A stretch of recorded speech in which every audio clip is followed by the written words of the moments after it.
first apologize for the presence of the mask. I have a little cold, and I am very concerned about my fellow Vincentians, fellow men. So I wear a mask. I'm always concerned about the other person. That's unlike the British in 1795. My name is Vincent Reed, and today I would be your chairperson for the entire day. And we have some interesting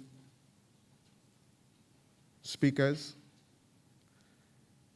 and lectures that we will get through. And at the end of the day, I trust that we will be filled with the zeal to continue the fight for the recognition of our people and for the acknowledgement from the British of what they did to us.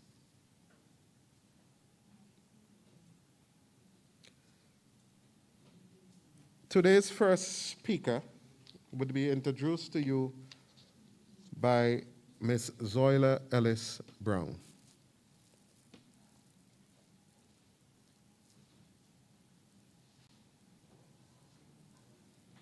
Good morning and welcome to you. You are right on time.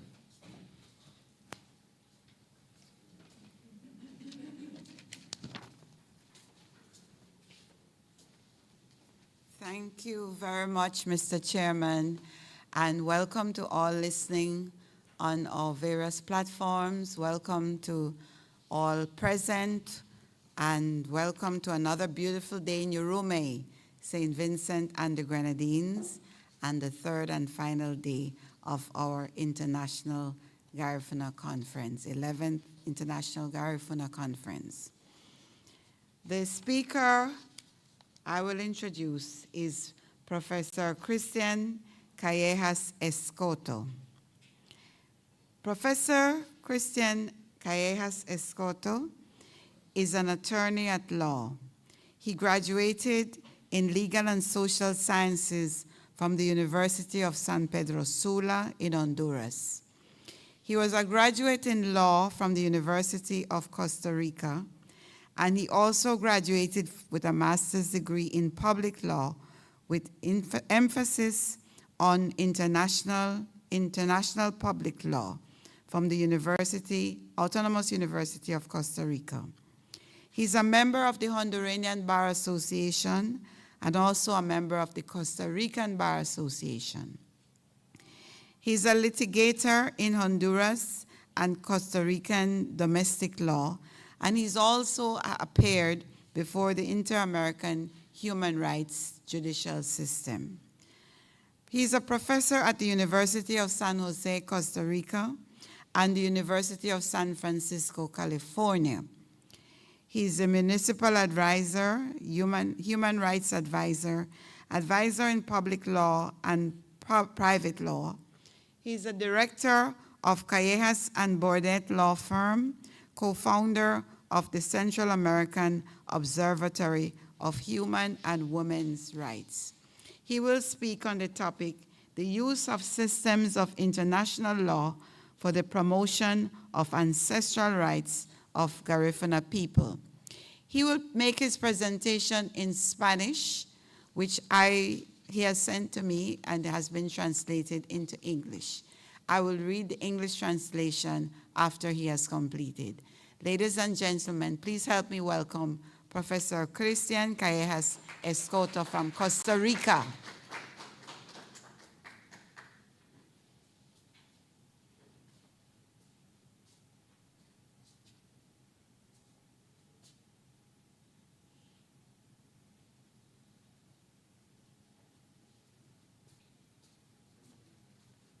Profesor, sigue hablando, por favor.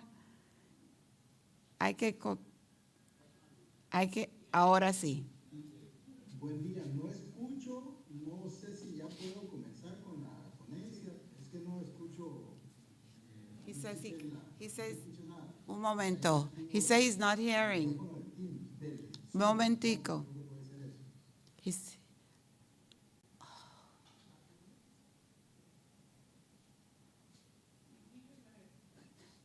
Estamos escuchando. ¿Tú no estás escuchando? No, he's not hearing. No, no escucho, no sé si puedo comenzar.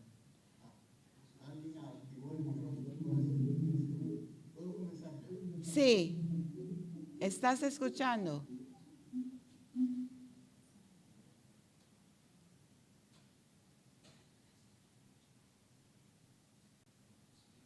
Hablas, puedes hablar ahora. His,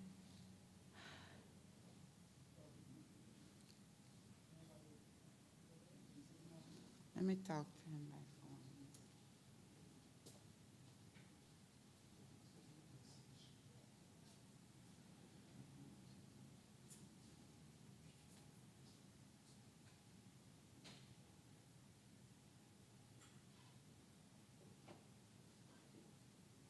Ok, perfecto. Listo, muy buenos días. Muchas gracias por haberme invitado. Estoy muy honrado de que me hayan invitado a este evento. La ponencia, mi exposición, se refiere a el uso que el pueblo garífuna le ha dado a los sistemas, algunos sistemas de derecho internacional, para la protección de los derechos del pueblo. El pueblo garífuna, como lo sabemos, tiene presencia en Honduras desde un buen tiempo antes de que Honduras fuera constituido como un Estado propiamente dicho, un Estado-nación. Es decir, no existía como país, sino que lo que era una colonia de España. En esos términos, el pueblo garífuna llega a las islas de la bahía, lo que ahora conocemos como islas de la bahía, y toda la costa caribe de Honduras, y se comienza a establecer en este territorio, y jurídicamente, al establecerse en estas tierras que no estaban ocupadas por nadie, y por no existir el Estado todavía como un país, como un Estado desde la teoría de derecho internacional, entonces el pueblo garífuna entra a estas tierras y lo adquiere jurídicamente bajo una teoría jurídica que se llama terra nullius. Es a partir de este momento donde comienzan los derechos ancestrales del pueblo garífuna sobre sus territorios. Luego ya se constituye Honduras como un Estado-nación y se constituye, obviamente, tristemente, como un Estado criollo, un Estado dominado por grupos raciales dominantes que aplicaban una teoría denominada la teoría del descubrimiento. Los españoles dicen que nos descubrieron, que descubrieron América. Y bajo esa teoría, el grupo racial dominante establece políticas en las que invisibiliza a los pueblos indígenas, invisibiliza y discrimina al pueblo garífuna y a sus propias formas de organización y sus propias formas para organizarse y para establecer los mecanismos de tenencia de la tierra. En esos términos empieza en ese momento ya un proceso de irrespeto, un proceso que irrespeta los derechos que se habían adquirido bajo esta teoría del terra nullius del pueblo garífuna. Luego empiezan a existir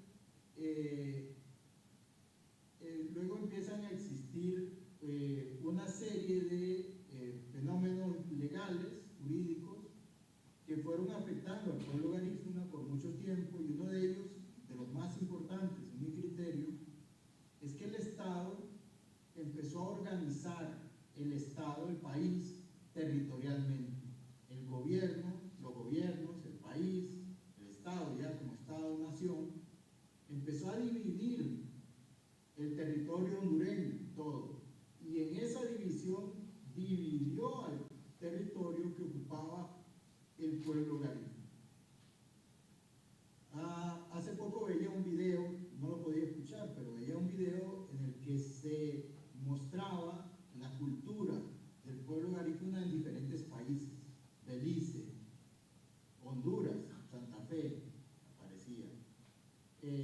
sabemos que hay Garifuna en la costa Mezquita,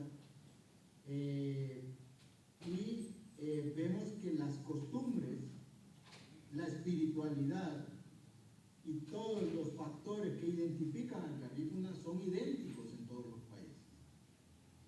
Pero el Estado de Honduras dividió el territorio y dividió al pueblo Garifuna en comunidades. Dividió al pueblo Garifuna en comunidades. Aquí empieza, en mi criterio, una de las más grandes violaciones a los derechos del pueblo Garifuna, que podría acabar con la desaparición del pueblo. El Estado de Honduras dividió al pueblo Garifuna en comunidades. En este momento, Honduras tiene más o menos alrededor de 40 comunidades garífunas, desde la comunidad de Masca hasta la comunidad de La Playa. Y el Estado lo dividió en comunidades, pero el pueblo garífuna es uno solo. Este es un tema importante para el derecho internacional. Luego empieza el proceso de invasión del territorio garífuna. Empieza el proceso de invasión ya más recientemente por aprovechamiento de recursos que están en el territorio garífuna. Más adelante por el turismo, más adelante por un proceso inmobiliario, y luego porque el Estado empezó a agarrar las tierras garífunas para poder asentar o para poder establecer asentamientos de personas no garífunas. Esto ha venido generando una problemática enorme para el pueblo, porque uno de los elementos, como bien lo sabemos, uno de los elementos más importantes para el pueblo garífuna es el uso de su territorio completo. Es decir, el territorio garífuna no es importante solo la zona de viviendas, sino que por temas culturales y espirituales es importante los bosques, las lagunas, el mar. Hay una relación íntima del garífuna con el mar y con la tierra. El modelo de subsistencia física, alimentaria, espiritual del garífuna está relacionada íntimamente con todo su territorio, con las zonas de cultivo, con las zonas de pesca, con las zonas de caza, con las zonas de recolección, con las zonas de celebración espiritual.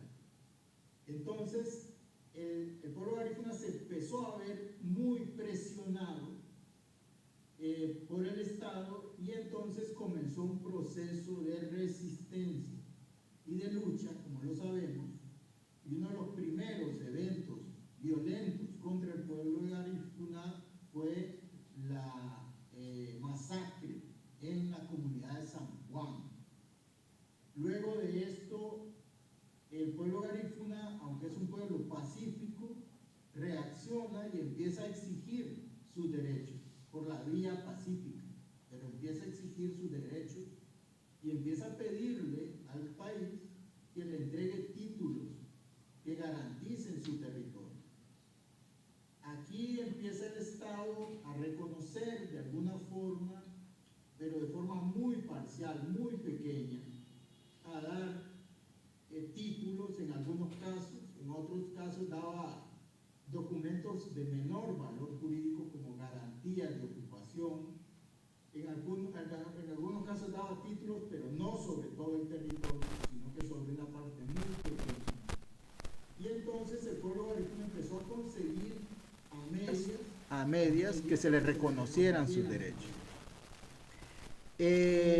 Luego, cuando empieza a interesarle al ladino, o sea, a la persona no garífuna, empieza a los sectores de poder, a los políticos, a los empresarios, empiezan a ver el potencial turístico de los territorios garífunas, el proceso se vuelve más complicado, más violento, y empieza a negarse ya la titulación empieza a invadirse los territorios garífunas y es necesario acudir a la vía del derecho de los tribunales.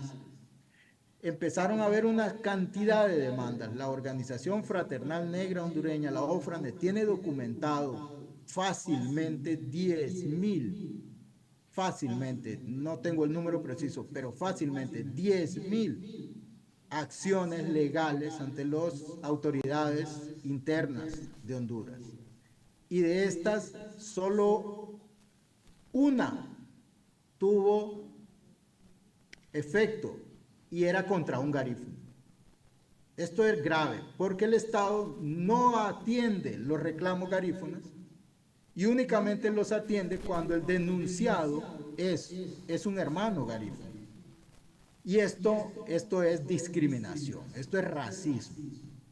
¿Okay? Luego, por otro lado, encontramos una cantidad de denuncias de personas no garífunas, de empresarios, de políticos, acciones legales contra los garífunas, y esas sí proceden todas. Eso también es discriminación, eso también es racismo. Luego entonces empieza esta lucha en el derecho interno y el Estado no le da respuesta al pueblo garífuna.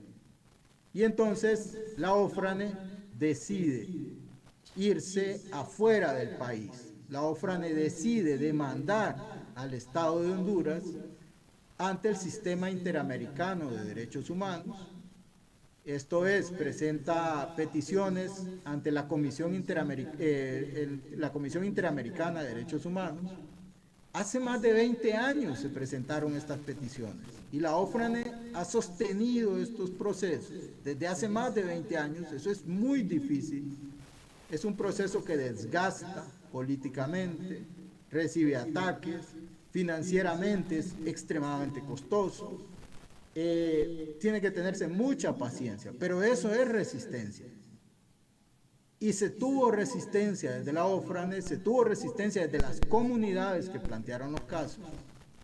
Y se obtuvo pudimos llegar a la Corte Interamericana, que es la parte final, y obtuvimos algunas sentencias, me incluyo porque he asesorado a la OFRANE en estos casos.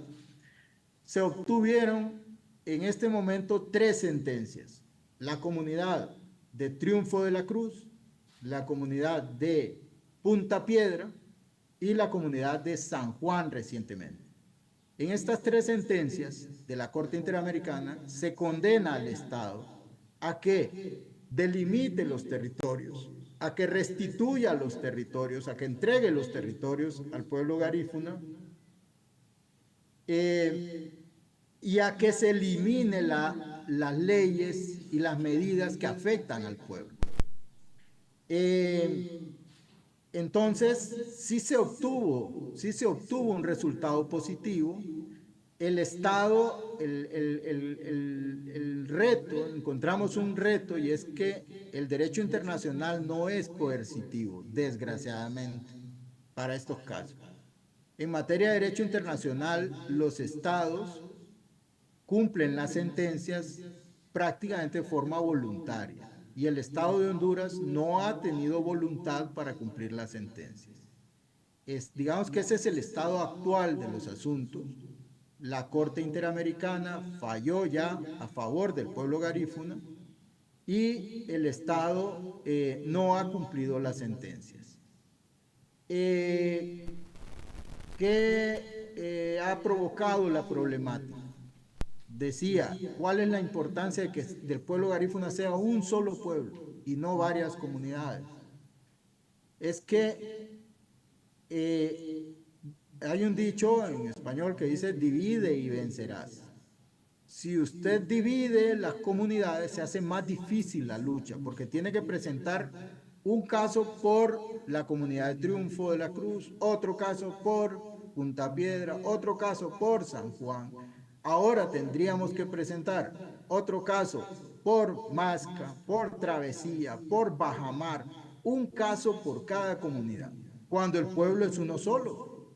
El pueblo garífuna es uno solo. Hay pueblo garífuna en San Vicente, en Belice, en Guatemala, en Nicaragua, en Honduras. Hay pueblo garífuna en Nueva York. es el mismo pueblo, es la misma costumbre, el mismo lenguaje. Entonces, eso dificultó, eso ha dificultado la lucha en el derecho internacional. Estas luchas han generado también otros problemas más graves, y es que el Estado ha permitido o ha participado en el asesinato de los dirigentes que llevaron estos casos al derecho internacional. En el caso de Triunfo de la Cruz, hay 4 personas desaparecidas, 4 dirigentes de la comunidad que fueron activos en el proceso judicial internacional, que fueron desaparecidos. Hasta la fecha no han sido encontrados. Y ya fueron reconocidos como víctimas de desaparición forzada. Esto es un tema importantísimo porque en Honduras no hay respuesta. Hay que seguir con la lucha internacional. ¿Qué pasa cuando el Estado desaparece a dirigentes de un pueblo diferenciado? Podríamos estar hablando inclusive de genocidio. Podríamos estar hablando que al desaparecer dirigentes, según la doctrina del genocidio, según las declaraciones o los instrumentos internacionales, el genocidio se da cuando se busca la desaparición física no solo de un pueblo entero, sino que de parte de este pueblo. El tema es que la desaparición, en el caso del pueblo garífuna, la desaparición está siendo cultural, está siendo desaparición física. Están buscando que desaparezca el pueblo garífuna como pueblo diferenciado. Es decir, lo que se buscaba desde hace mucho tiempo era que el pueblo garífuna se volviera pueblo hondureño.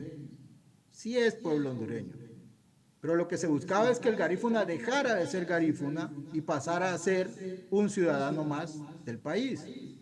Y eso no es correcto porque el pueblo garífuna tiene elementos que lo diferencian, tiene su cultura, su cosmovisión propia, distinta a la del resto del pueblo de Honduras.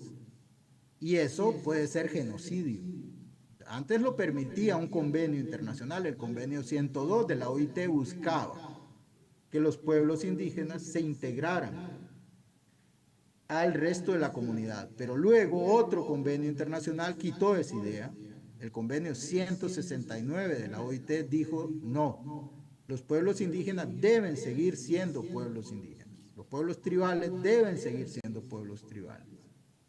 Entonces, podríamos estar hablando de que cuando tenemos sentencias internacionales contra el Estado de Honduras y el Estado lo que hace es desaparecer y asesinar a los líderes que llevaron estos juicios al derecho internacional, cuando el Estado busca integrar que el garífuna deje de ser garífuna y sea de ahora en adelante un hondureño más, podemos estar hablando de genocidio. Y esto es un reto, esto es importante para lo que sigue. No quiero extenderme mucho, entiendo que hay que traducir ahora la exposición, pero hay algunos retos importantes que tiene el pueblo garífuna. Primero, el pueblo debe presentar casos internacionales que sean casos multicomunales y multinacionales. Debe presentarse un solo caso por todo el pueblo garífuna de los países donde hay pueblo garífuna. Y debe presentarse contra todos los estados. Esto es algo difícil, pero se puede. La OFRANE lo logró con comunidades. Y la OFRANE tiene pensado hacer uno multicomunitario. Pero yo me voy un poco más allá y digo, podemos presentar un caso multinacional en el que todos los países donde hay personas garífunas puedan presentar un solo caso. Eso le va a dar mucha fuerza, mucho poder a la lucha legal por los territorios garífunas y, por tanto, a la existencia del pueblo.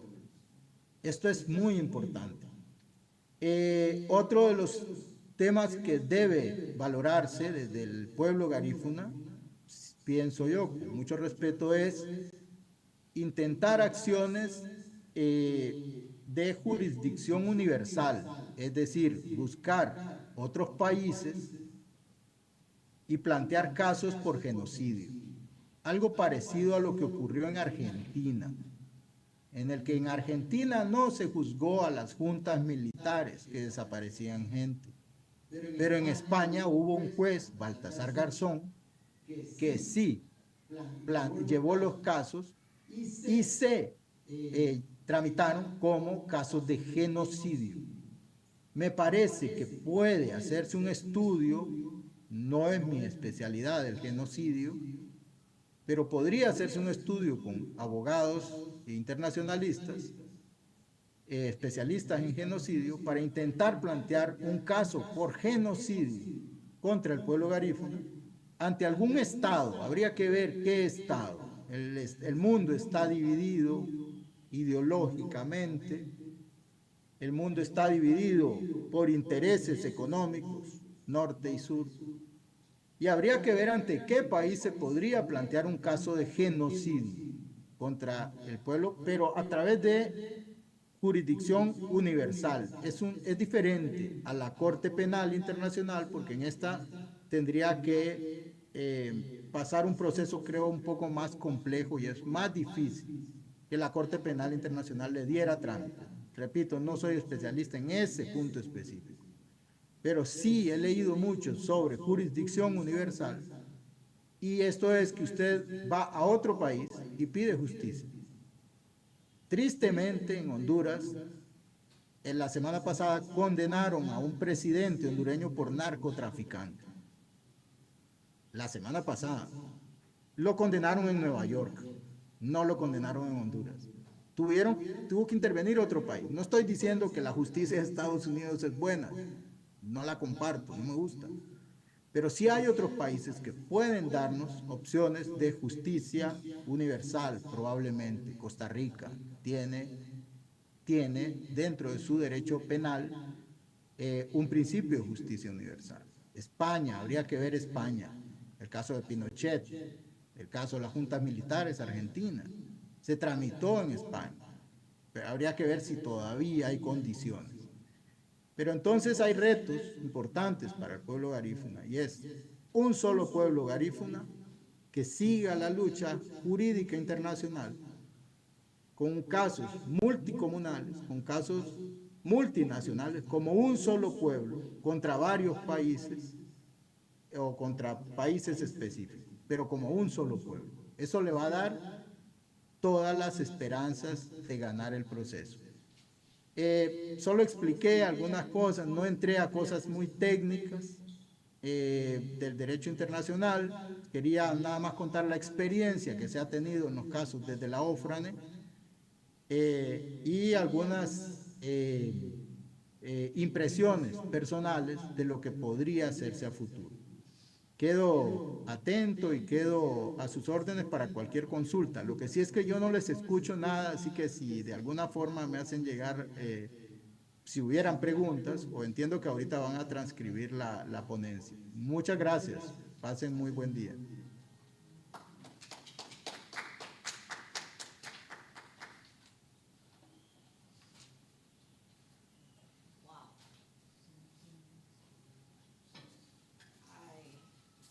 I hope you can hear me. I wish you all understood Spanish. It was a very powerful presentation, which I will read the translation of the text in English. ¿Puedes escuchar?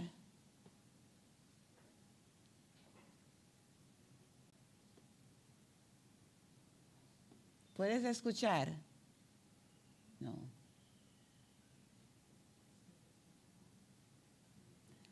Anyway, let me read the translation. This paper contains an analysis of the historical and legal process of resistance and the territorial struggles of the Garifuna people of Honduras, who have not found effective protection in the Honduran state. They have had to pursue systems of international law and have had significant results. Lo estoy escuchando por YouTube. Por YouTube lo estoy escuchando, no lo escucho por el Zoom, solo por Okay. YouTube, en otro aparato. Okay, gracias. Okay. At the same time, the challenges presented by the implementation of judgments and international resolutions within a racist, failed state with a strongly westernized legal structure are exposed. The Garifuna people have been present on the Caribbean coast since before Honduras became a nation state. Their physical and sociological presence is found on the entire Atlantic coast, from the community of Masca, which is located within what is now known as the Department of Cortés, to the community of La Playa in the Department of Gracias a Dios. They are located also in the Bay Islands and the Cayos Cochinos. There exists a territorial continuity which has been interrupted by the establishment of non-Garifuna communities, as well as by the exploitation of natural resources. This territorial continuity in Honduras has also been impacted by the establishment of elite tourism and real estate projects, which have usually taken place without consulting the Garifuna people, and often through the use of violence. The persons in charge, the officials in charge, have sought to take advantage of the Garifuna people's peaceful nature. However, these people have very soon commenced a process of resistance and struggle for the rights to the land which they occupied. The importance of land for the Garifuna people is related to the essential elements of their own physical and cultural existence. Thus, the Garifuna people take into account objective and subjective elements which identify them sociologically as a people distinct from others, and this includes their ancestral worldview, territorial continuity, their own language and speech, their customs and spiritual beliefs, and the self-definition of their identity. In this regard, territory is not only comprised of the lands which they inhabit, but also the forests, seas, rivers, lagoons, and gardens they cultivate. All these are important for the construction of homes, spiritual celebrations, and for food security.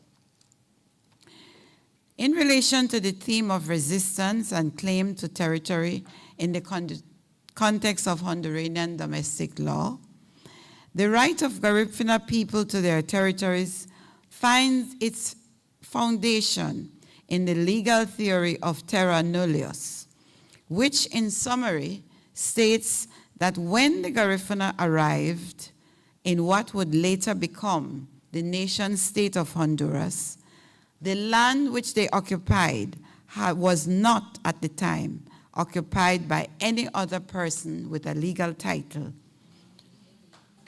nor any indigenous people, nor any other state. Agents of the Honduran government have sought to challenge this fact in international cases brought by the Garifuna community. These agents have alleged that at the time the Garifuna settled on the territory which now is Honduras, there were indigenous Pech and Hisake people who were living there, who had been placed there by the authority of the evangelist Manuel de Jesus Soberana. However, this allegation was not accepted by the Central American Court of Human Rights, And neither is this hypothesis supported by the current interests of the Garifuna struggle, because Garifuna maintain that at the time the Garifuna people arrived on the Caribbean coast of what is now Honduras, there existed no other people on those lands, and neither have other indigenous people sought to reclaim those lands. And as well, the theory that the evangelist Manuel de Jesus Soberana had the right to place people on land is based on the wrong doctrine of discovery, which in essence is racist, invisibilizing and genocidal. For this reason, it has no legal validity.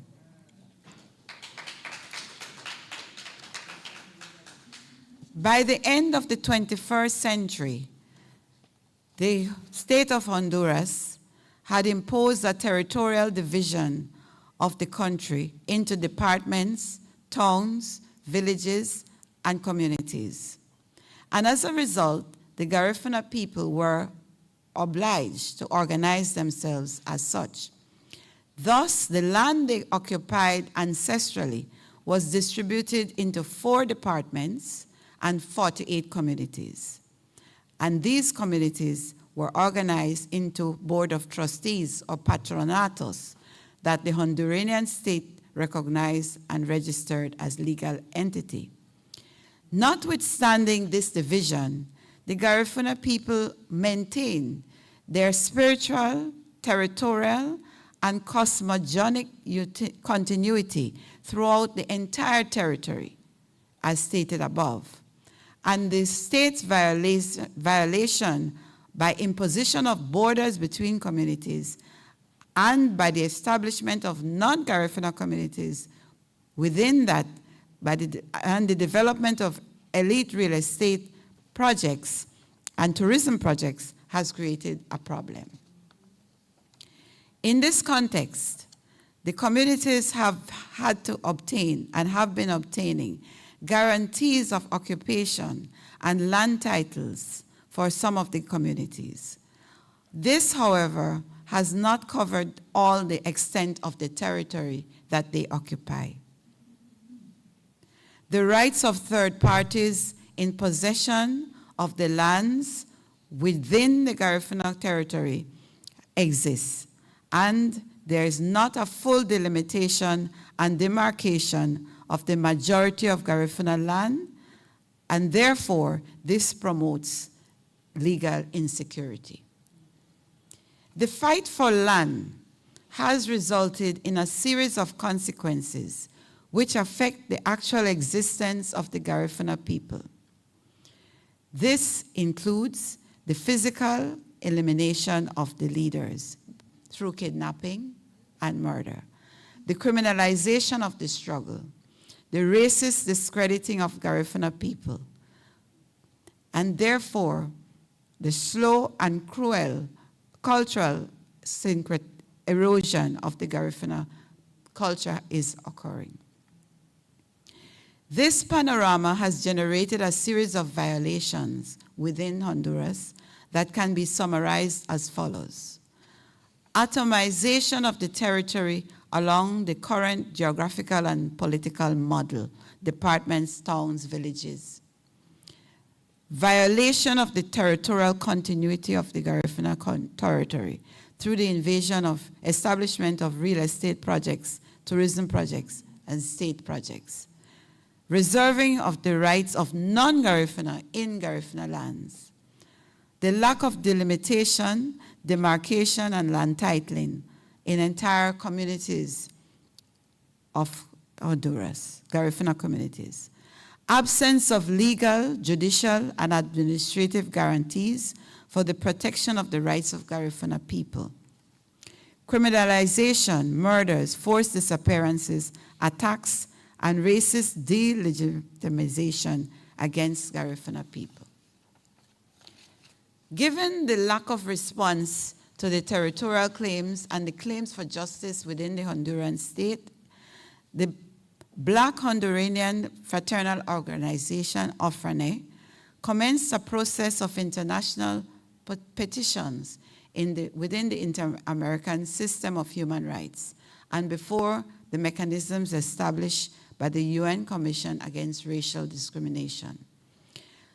Offernet presented a multi-community case before this Inter-American Commission of Human Rights, which was based on 3 communities, Torna Bay, Triunfo de la Cruz, and San Juan.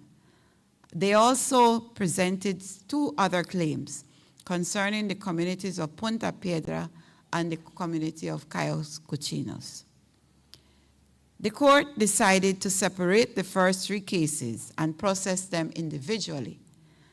This, in our opinion, was a procedural and substantive error, since from the outset then, the court adopted the state's position of the separation of the territory into the political model of departments, municipalities, and communities.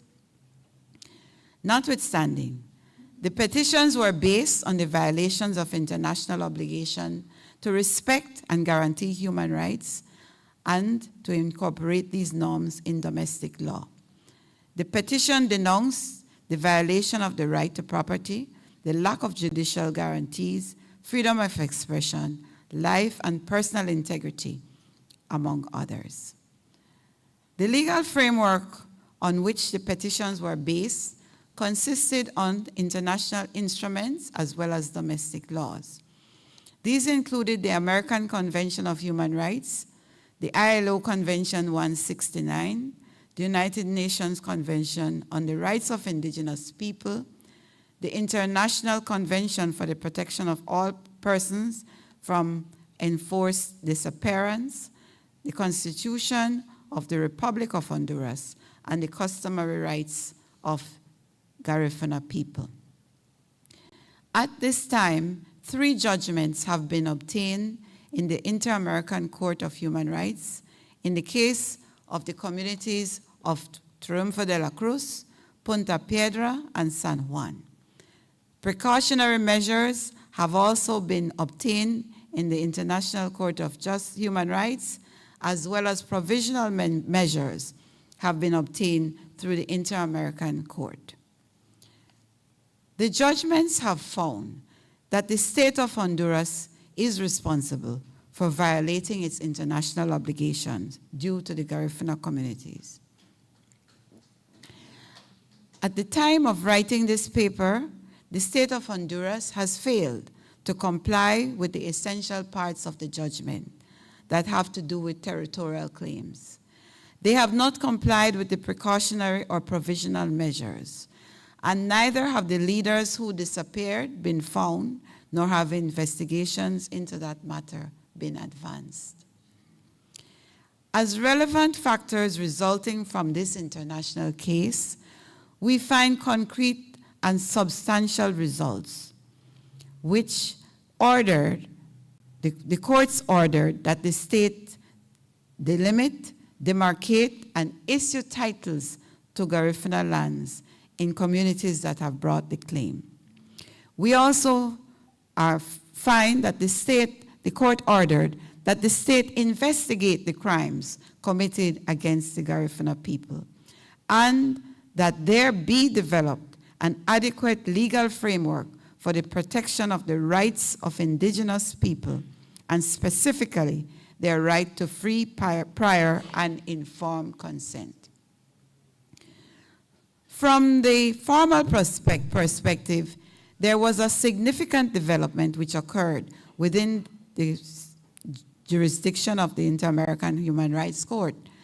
In the trial of the case relating to Triunfo de la Cruz and Punta Piedra, the court admitted as proof the testimony of witnesses made before traditional authorities.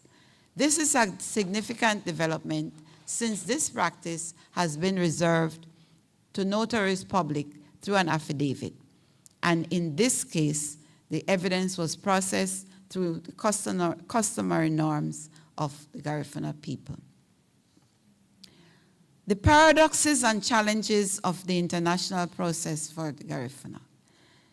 Even though the Garifuna people in Honduras have made great advances through the use of systems of international law, through the international, pursuing through the Inter-American Courts of Human Rights to promote their rights, and have received judgment in their favor, there still exists some important limitations. In the nature of the judgments, they are binding, but there are no coercive measures to force compliance by the Honduran state. This is so due to the manner in which the international community is organized, and due to the geopolitical alignment and the absence of repressive organs of the entire community of states. History shows that for states to stop their violations, there needs to be economic or geopolitical interests at stake for strong and committed powers. Another aspect that may explain the non-compliance with the judgment is that the Inter-American Court do not have power to judge individuals, only states. Specifically, in the case of the judgments of Triunfo de la Cruz and San Juan, there are legal paradoxes as well, since even though the courts recognize the ancestral rights of the Garifuna people, they still recognize the legal rights of non-Garifuna persons who are living within the same Garifuna territory, in spite of the fact that the presence of these persons is very recent. More serious is the case of San Juan, where the court ordered that alternative lands be granted to Garifuna people in order to avoid social conflict. All the above generates the need to rethink the legal struggle. Since we already in Honduras have started, and we have found that we have the jurisprudence to do it. But we propose that it should involve all Garifuna people, the Garifuna nation, not just the communities separately, but all Garifuna people present in Caribbean countries, St. Vincent, Nicaragua, Belize, Guatemala, and the United States. All Garifuna people should stand up and demand respect for their rights. And this includes necessarily restitution of rights to their lands. Conclusion. We now propose that an international multi-country process be established, where the subject is the Garifuna people as a whole, not just individual Garifuna communities. 2, it is necessary to review, promote the legal feasibility of presenting claims for genocide committed against the Garifuna people within third countries, to promote this, to present this within third countries, as well as present it against the state as well as individuals such as businessmen, politicians, and corrupt officials. 3, Garifuna people need to consider promoting diplomatic actions in developed countries who cooperate with Honduras to expose their violations and to expose the non-compliance of Honduras with the judgments of the court, and to promote these actions within those countries. Thank you.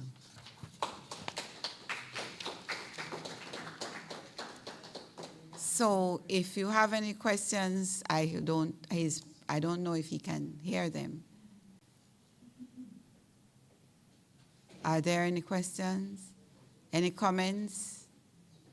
I think whoever wants to question should come to the mic so that we can figure it out.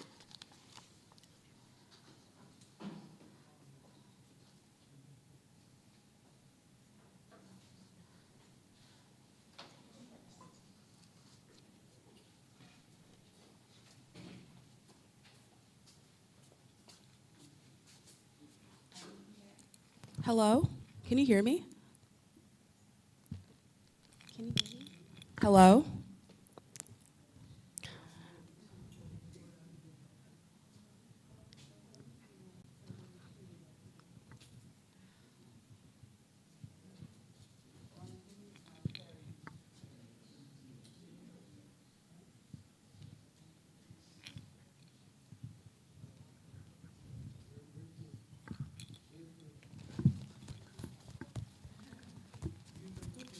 Oh, okay. Es que tienen Hi. apagado el Zoom, el micrófono del Zoom está apagado, el de ustedes. Can you hear me? Hello.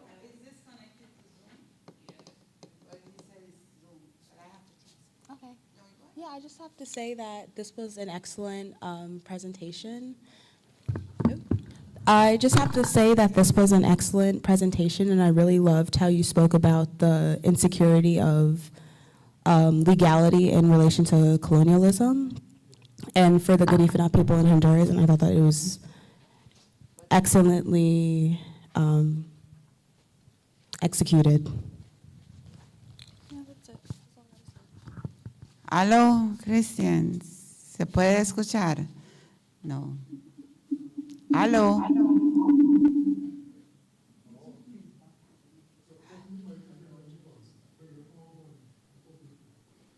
Aló. No. Hello. No, he's not hearing. No estás escuchando. No. He's not hearing.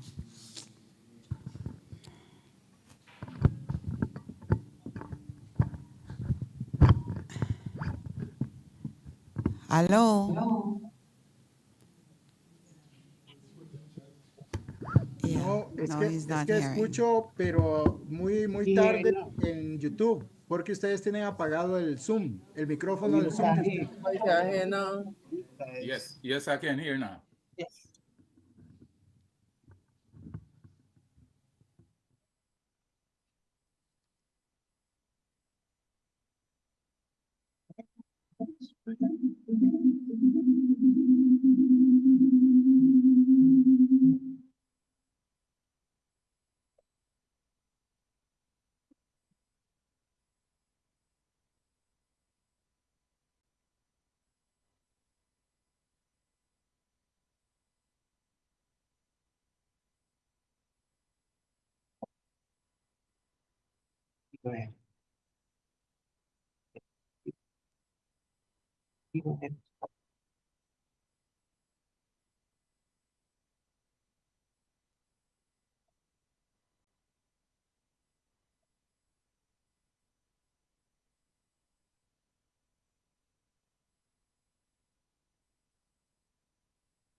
We'd like to thank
No, he can hear, but that's the same time we couldn't hear him.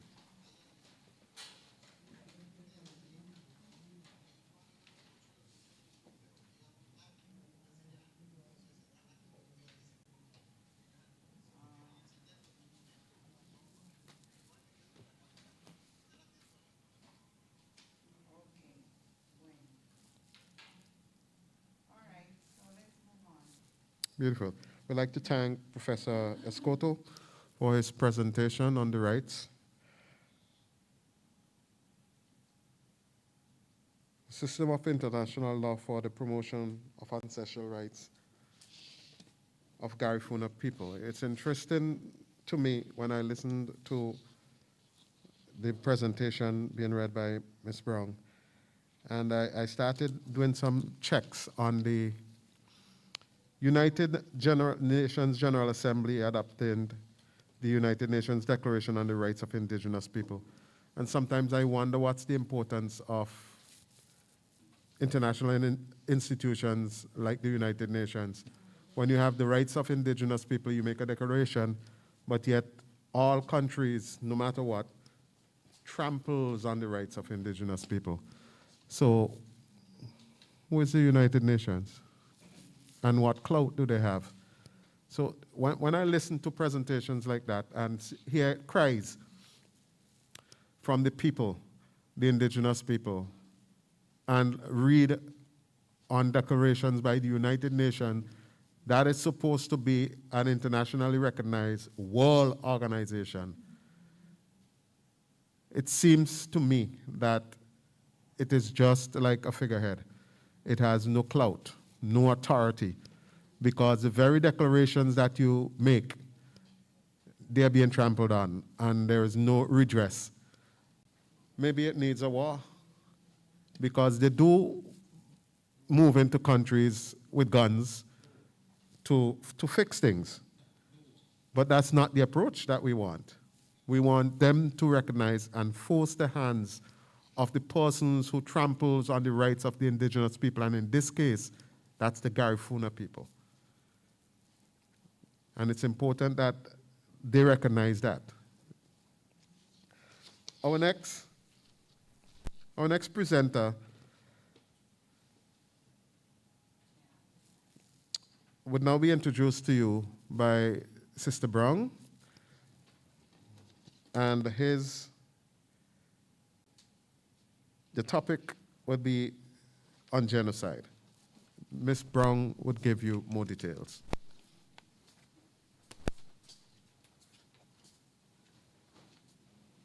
Yes, we have a presentation by Dr. Lennox Honeychurch on the topic Genocide, Loss of Land, Breach of Treaties, the Kalinago Case in the Reparation Struggle. Lennox Honeychurch was born in Portsmouth, Dominica, December 1952. He was educated at the Convent Preparatory School, the Lodge School Barbados, and the St. Mary's Academy, Dominica. He has supervised the restoration of several historic buildings on Dominica,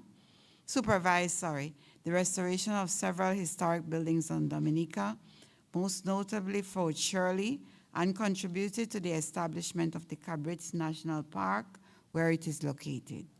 He also served on committees to create the Kalinago Barana Aute, a cultural village in Dominica's Kalinago territory, and to plan and lay out the Waitikobuli National Trail, a 115-mile hiking trail across the island.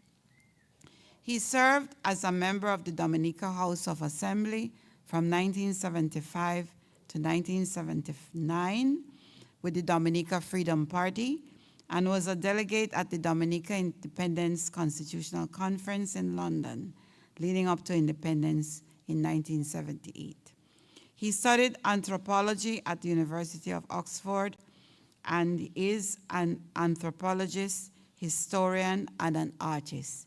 He researches on the contact and cultural exchange between the Kalinago people of the Lesser Antilles and arrivals from Europe and Africa. He works from his base in Dominica. We have his recording because he was unable to be on Zoom, so he has sent us a recording of his presentation, which will be played to you now. Please give him a round. In dealing with the entire reparations issue, our islands, particularly St. Vincent and Dominica, have an additional question that we have got to raise, besides the mere fact of enslavement of people of African descent and the whole question of reparations in relation to that period of our history on the islands.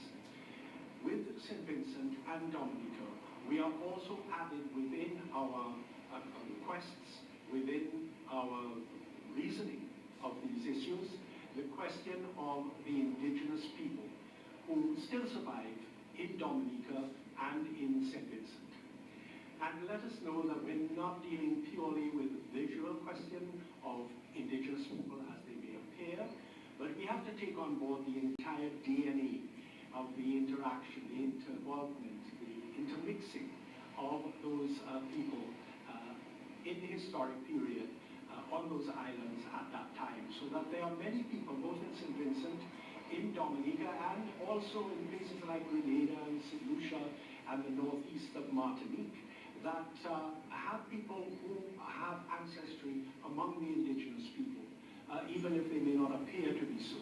So it is actually a question that is raised for all of our islands, particularly in the Eastern Caribbean, where the Kalinago people dominated from the period immediately before the arrival of Christopher Columbus, but also in the centuries after that, as the contact, the cultural exchange, and of course the removal of land, the genocide, the massacres, all of these things that did occur in the century or two after the initial arrival.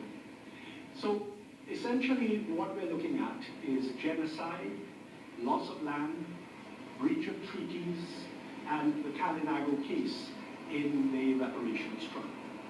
I'm here on the north coast of Dominica, and it is a good spot for us to look back, to understand that the link relating to those questions of reparation, the link relating to the massacres, to the loss of land, to all those things that appear within the title of this talk. Behind me here is one of the most important early channels, sea channels in the Eastern Caribbean. It is through this channel that Christopher Columbus arrived on the 3rd of November 1493 on his second voyage.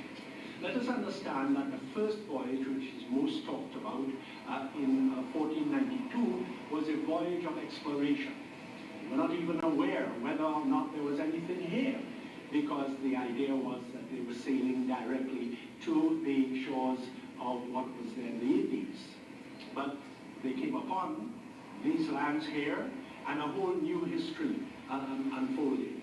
So this channel here, it was on the second voyage, which was a voyage of colonization. On the first voyage, Columbus had been provided with just 3 ships and a few seamen cobbled together a crew of people to be able to make the voyage. And it was a voyage of mystery because there was no idea of what was here. It opened all sorts of possibilities. As it was, they came upon the Bahamas and interpreted it as the Indies. But that important voyage meant that by returning, by being a navigator and a map maker who was able to lay down the area through which he had gone, the transatlantic space through which he had traveled, and the fact that he returned is the most important. If he had not returned, there would be someone else at some other time, maybe later, who would have come down into this region. And the whole history of the region would have been delayed, if you wish, by numerous decades, maybe a century.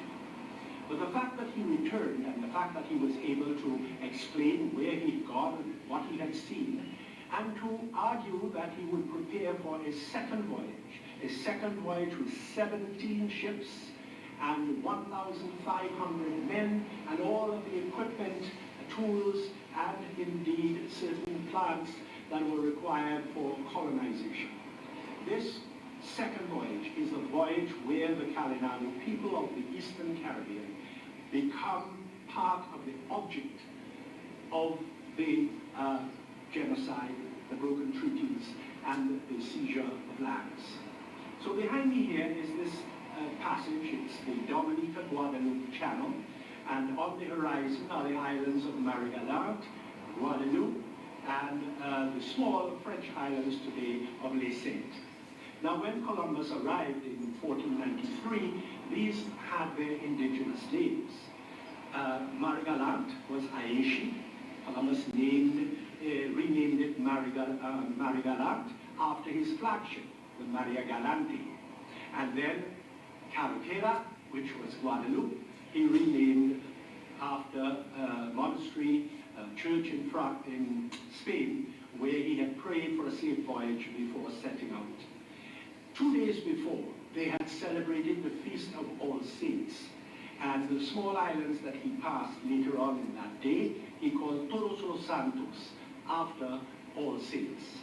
Behind Marie-Galante, there's another island, and he named it Desirada, the desired one, the land that they desired to see. And from here, he moved on, from Guadeloupe, he moved on to Hispaniola. And so the big story started to unfold, where in the north of Hispaniola, at Isabela, he set up the first colonial establishment of the Spanish, but later followed, of course, by other maritime European states, such as the Dutch, the English, and the French, mainly. So let us imagine this day behind me here. Columbus came upon the people that he called the Caribs for the first time. But this was not the first time that he had heard about them. He heard about them on his first voyage when he was up in Hispaniola. The people there, the Taínos, had told him about these others who lived down towards the southeast and who came and attacked their islands. And so he built up an image of these Caribes, Caribs, Cannibales, and he was told all these stories about them eating human flesh and whatever. So he was primed, if you will, by that information already. And on his second voyage, when he left the Canary Islands, he came further south because he came to look for those particular islands which he had been told about on his first voyage.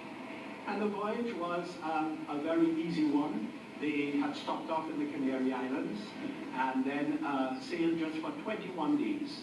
And on Sunday, the 3rd of November, they arrived off the island that was called Waitupubui.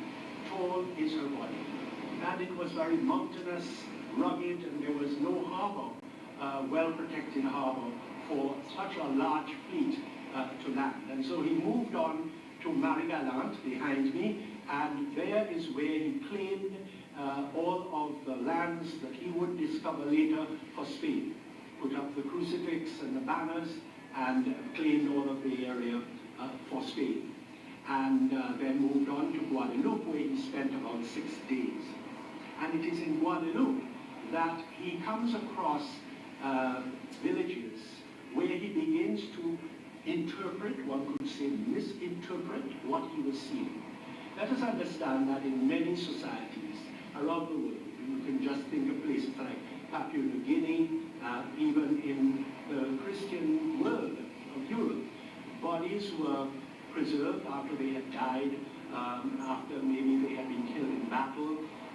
They were rested and displayed as trophies, or in the case of families and ancestors, as memories. So you would have these skulls, bones, or in the case of Europe, they would actually attempt to preserve these bodies and display them in churches. All of that had already happened in the European world. And it may well be that what he was seeing when he reached Guadeloupe, when he reached Carretera, was this exact same thing, that it was the remains, both of enemies or of ancestors, that were being preserved as a memory or as a symbol of triumph. And however, it was there that we get the beginning of what we could call the cannibal curse. that these people, because they wanted their land, because they wanted to take over the islands that they occupied, as happens with human beings, Homo sapiens is one of the most cruel species on earth that want to denigrate those persons who they want to control. And this is exactly what was happening in the Columbus case. You denigrate, you dream up the worst possible things that you can about them, and you promote that in your propaganda literature, in the images that were displayed and drawn in Europe at the time by people who didn't even know the place. They didn't even visit the area. And yet all this information was being pumped out to Europe, that there were these wild, human-eating people that existed on these islands. And that is where, from the 4th of November, in 1493, this story began about the so-called Caribs. It was only about 150 years later that a French missionary priest, Father Breton, came across and lived in Dominica and also in Guadeloupe, and found out from the indigenous people themselves that this is not what this Caribe, Caribal, that was not the name of these people. It was Carinaco. And in his dictionary that he wrote, that his father, Raymond Breton, which was published in the 17th century, we get a detailed account of how these people lived. Later on, Père Labat, another French priest who traveled widely throughout the Caribbean, he states quite clearly that these people were not cannibals. It was a story that was built up upon them. It was a misunderstanding of their traditional beliefs that was then twisted and torn to denigrate them so that the Europeans could get the land on which they lived and control it. So we get that beginning happening from the 1500s, from the beginning of the 16th century. These reports are coming in. Let me say also that on that same day, 3rd of November 1493, when Columbus could not find a harbor on the island that he had renamed Dominica, he had sighted it on Sunday, and so he named it in Latin Dies Dominica. And so it remains. He sent a trusted captain to continue around the coast of this island of Dominica to find a harbor in case they needed it at any future time. And sure enough, on the west coast, the calm west coast of Dominica, in the northwest shore, they found this beautiful, well-protected harbor with 3 freshwater streams flowing into it, a number of hot springs, and of course wood available for repairing their ships and for also trading with the Carinaco people. So this was found, and it is in this bay that we get some of the main early reports from the adventurers that followed Columbus. And as the other Europeans followed the Spanish, because by 1519, 1520, 1522, the Spanish had shifted their interest and their focus to the mainland, the Spanish main, along Central America and up into Mexico, because of the riches that they were being able to get from the cities and the mines in Mexico and also in Peru.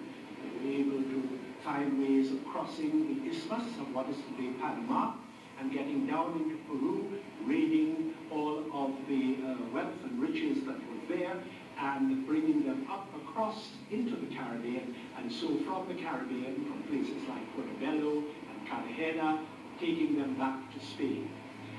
So there was this mad, if you want to say,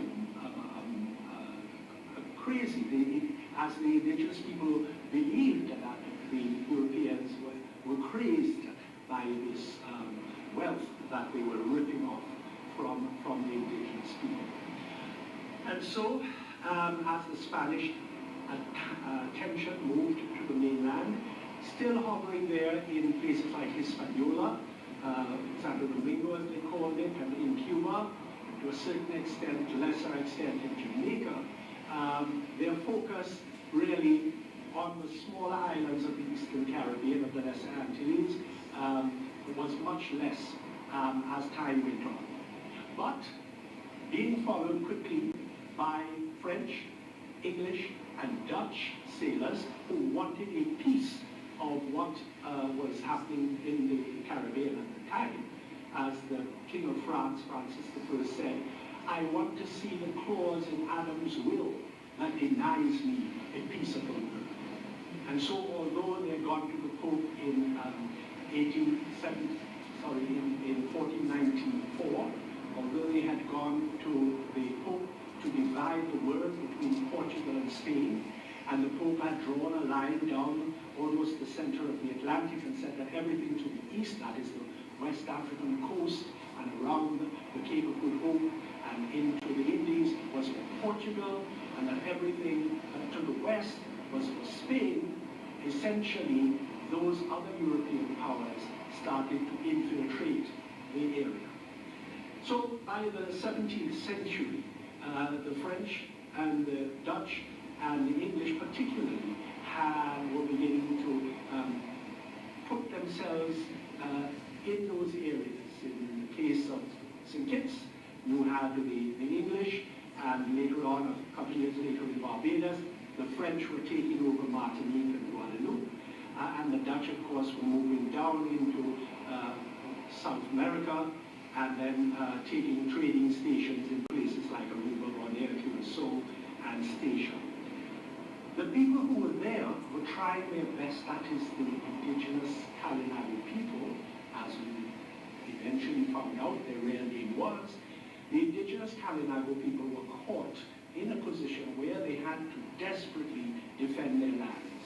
Now, in the case of Dominica, bit by bit they saw that from St. Kitts down into Antigua in 1632 and into Guadeloupe and into Marie-Galante, the French and the English were moving closer and closer to their traditional lands. They went out and attempted to defend themselves and to keep back that flow of settlers who were threatening the occupation of their land in Dominica. And there were a number of massacres, but there were also treaties. So the first major massacre in Dominica was in 1635. Behind me there is the flat coral island of Marie-Galante. And in 1635, a French captain, Captain Dumais, began a settlement to establish the first village which would become a town on that French territory that he was claiming. But Marie-Galante was one of the main places where the Kalinagos planted, collected crabs, because remember, they were fishermen, they were traders, but they were also hunter-gatherers. And when you're taking the land where their food is coming from, you can understand the efforts they would make to try to prevent occupation of those lands. So, the Kalinagos of the north coast of Dominica, around where I'm talking now, went over to Marie-Galante and built the village of Captain Dumais to attempt to keep them back from approaching onto the island of Dominica, the island of Waitukubuli, that was theirs. Another thing we must understand in the Eastern Caribbean, we today, because we're independent island states, we think of ourselves very insular. We must understand that those indigenous people moved back and forth across the island. There was no sort of feeling of national possession. It was essentially where they would trade, where they could obtain food, and where they could hunt, and where they could fish. So there was a kind of very free movement of people. And when they felt that any part of their resources, the place where they would get things like manatees or crabs, birds, different types of places which were good for growing cassava and maize and other things, they feel exceptionally threatened, that their whole livelihood, their whole lives. And so what they try to do is to keep them alive. So in 1635, they attacked Dumé, and within a short space of time, he got another group of people together, and he approached the north coast of Dominica, and he massacred a village of Calinagos along the north coast in a bay that is still today called Anse Dumé, the Bay of Dumé, of Captain Dumé. So that's the first major massacre in Dominica. And later on, there was another. This is going on to 1674, 1675, when a very interesting case occurred in St. Kitts, where the Calinago people that had occupied St. Kitts, they were being threatened by the arrival of the English under Sir Thomas Warner and the French under Pierre des Nambouk. And the English and the French divided up St. Kitts so that they could secure some sort of defense against both the Calinagos and the Spanish, who still had their eyes on the islands and were hoping to ensure that those other European nations would not take over. So that colony that began to develop there, that is called in the old history books the mother colony of the British West Indies, up in St. Kitts, there was this tension between the indigenous Kalinago people and the new settlers. Now, to deal with this, one of the things that Warner did is he, besides his English wife, he took a mistress among them, Barbie, and he was trying to essentially do some kind of diplomatic arrangement with the Calinagos to ensure that he would stay in. Calinagos decided that they were going to attempt to attack in secret at night with others coming from other islands, attack Warner and his settlers. But Barbie gave out the story. She told Warner what was going to happen, and they, that is Warner and his group, preempted it. And there was a massacre at where is called Bloody Point, Bloody River, today in St. Kitts. And with that attack, and those persons who survived it, the indigenous people who survived it, moved back to where they had come from in Dominica. So this young boy that Warner had with Barbie, because they had a child that he gave his own name to, Thomas Warner, and the young Thomas Warner and his mother retreated with others to Dominica. And that young Warner, with mixed ethnicity, that is, he has English, a mixture of English and Kalinago, he grew up to be a major chief in Dominica. And he was determined to keep, once again, to keep the English and the French at bay, and to maintain Dominica as this secure Kalinago state, if you wanted, fledgling nation that would not be part of that new wave of colonialism. But his brothers, his English brothers, particularly Philip Warner, resented what he was doing, and Philip organized a group to come down to Dominica to hold a party for the people at Thomas Warner's village, Karen Warner as they called it, Karen Warner's village, and to massacre their entire village at the height of the party, which is essentially what happened. So there you have another massacre. And even before this, in 1630, there was also the head of the company, that is the French company, that was beginning to take control of the French territories within the Eastern Caribbean. His name was Deponcy. And he decided that they would have a treaty with the Calinagos of St. Vincent and Dominica. And he invited them to come up to Bastille and meet with the English, and they would decide upon a long-term treaty that the Kalinago people could continue to occupy, in fact, forever, the two islands of St. Vincent and Dominica. And this was agreed in 1660. It was re-registered in 1668 on a ship off Nevis. And the idea was that although the Europeans would colonize the rest of the Eastern Caribbean, they would leave those two islands as places for indigenous refuge. This, of course, didn't work, because one of the things that happened from the 1640s was the rise of sugar. And it is sugar that changed so much in our islands. The rise of the production of sugar demanded a massive labor, and they got that labor from West Africa. Increasing numbers of West Africans were seized and transported across the Atlantic to man the sugar plantations and sugar mills. And then we have the whole area of African slavery happening, and the transatlantic slave trade that came with it.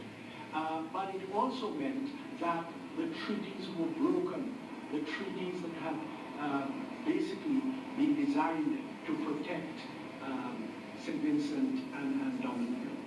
And so essentially what happened is that the French and the English started moving in to those protected territories. And so by the middle of the 18th century, and particularly in 1763, with the Treaty of Paris, the British basically negated all previous treaties. They kept in 1748 at a treaty called the Treaty of Aix-la-Chapelle. They kept a couple clauses to protect the people, the indigenous people of St. Vincent, Dominica, and they added Tobago. But the fact was that once the British had taken over these islands in 1763, all concept of keeping lands for the indigenous people, except for a small 184 acres in the east coast of Dominica, and general references to land in the northern sections of, northeastern sections of St. Vincent. Essentially, they swamped those islands with mass colonization, sent out surveyors. The main surveyor for St. Vincent and Dominica was a guy called John Byers. The land was cut up into lots for sale, and essentially all pretense at treaties of protection were wiped away. And that is how basically it remained throughout the colonial period from the 1760s onwards. In 1903, an administrator, British administrator of Dominica, Hesketh Bell, he had studied a great deal about the indigenous people. He was interested in their past, and he wrote to the colonial office, to the Secretary of State for the colonies, a guy called Joseph Chamberlain, and he wrote and he said, let us just give these indigenous people in Dominica a little space for themselves. And they worked out an area of some 3,700 acres for the last Kalinago families that remained there. And so in 4th of July, 1903, essentially this land, this Carib Reserve as he called it, that is now called the Kalinago Territory, this land was then reserved for the indigenous people. And when we became independent in 1978, a complete new piece of legislation was put together to manage. But interestingly, there was an ulterior motive in the establishment of this Carib Reserve, because Hesketh Bell wrote and he said, you know, these indigenous people being threatened by the newly emancipated people of African descent who want land, and they're squatting, and they are going to come, they're bit by bit coming in on the traditional Kalinago Carib lands. And he wrote all this. He said, look, I am protecting them from those Negroes, as he called them, to prevent them from coming and taking over the Kalinago land. So we have this other element that's coming into play, because no allocation was made for land for the former enslaved people, but land was put aside for the indigenous people. And it wasn't until the 1950s with land settlement schemes for small peasant farmers, as they call them, that you got at least some reparation in terms of landholding for that other part of the society. So essentially, as I end, the fact is that if you are making a case, it's rather like a court case, you are making a case to the British government on behalf of CARICOM to wade back into that question of loss of land, of broken treaties, and genocide that affected the indigenous people. For you to then be able to present a case that you need some form of reparations to heal, if you wish, and to provide resources for those people to re-establish a sense of purpose and pride for themselves within those countries that have been taken from them.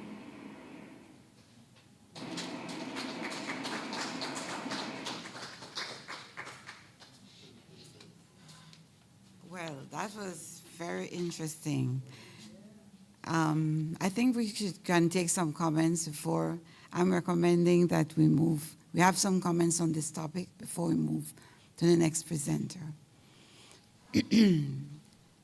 Any comments on the issue raised by Dr. Honeychurch in his presentation?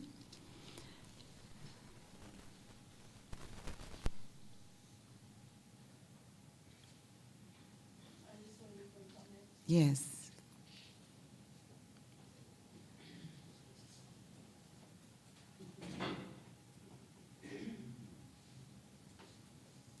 I recommend we all come to the mic to avoid, for the purpose of the recording. Good morning, everyone, and greeting once again, my cousins. What we from this, my take is that it reinforces the notion that Europeans began to rename people and places. For example, St. Vincent is not St. Vincent. They named it St. Vincent. Actually, St. Vincent is Urume. Trinidad is named after Holy Trinity. And Jamaica, these are European construct. And our names are also European construct. No one came off the boat with a name, as someone said yesterday, Samson. I mean, Samson means the son of Sam. Your last name is Madison, the son of Matt. And they specialized during the Industrial Revolution. So because they specialized during the Industrial Revolution, if you live near a bridge, your last name would have been Bridge. If you live near the fields, your last name would have been Fields. So if you're Mr. Tall, Mr. Short, these are all construct. And here we are as we transition into a new world. These overseers the masters began to rename you. So if you were, for example, lastly, if you were a shoemaker, Shamaka. So here we are, if you were Baker, your last name is Baker. So we are walking around with the master's last name. So hence my last name is Nunes. I wish I could change my last name, but now everyone knows me as Professor Nunes.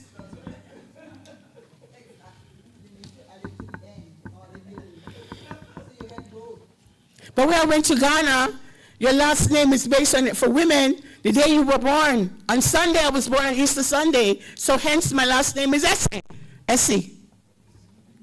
So if you're born on Tuesday, you have your last name as a female. As a male, if you were born a certain day, on Saturday, you have your name, the day that you were born. If you're born on a Saturday. I'll tell you after this. Okay? I thank you.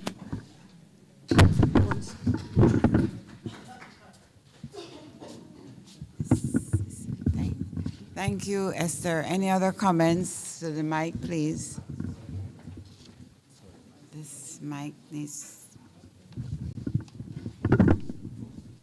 not to touch it.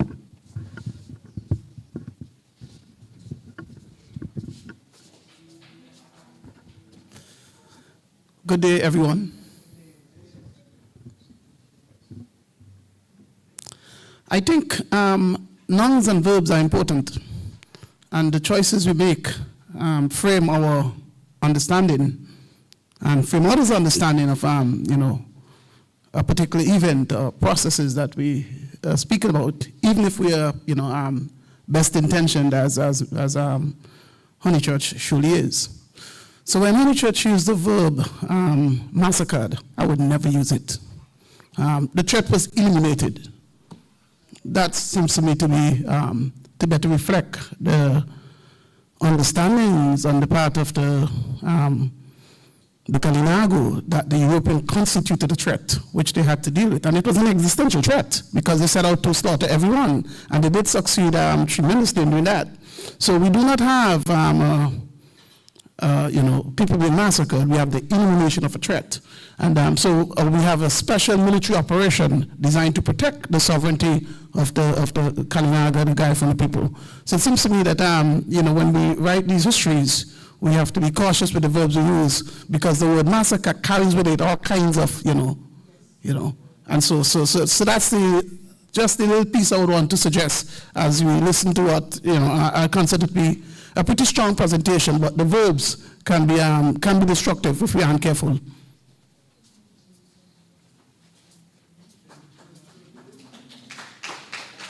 Thanks, Gary. Any other comments?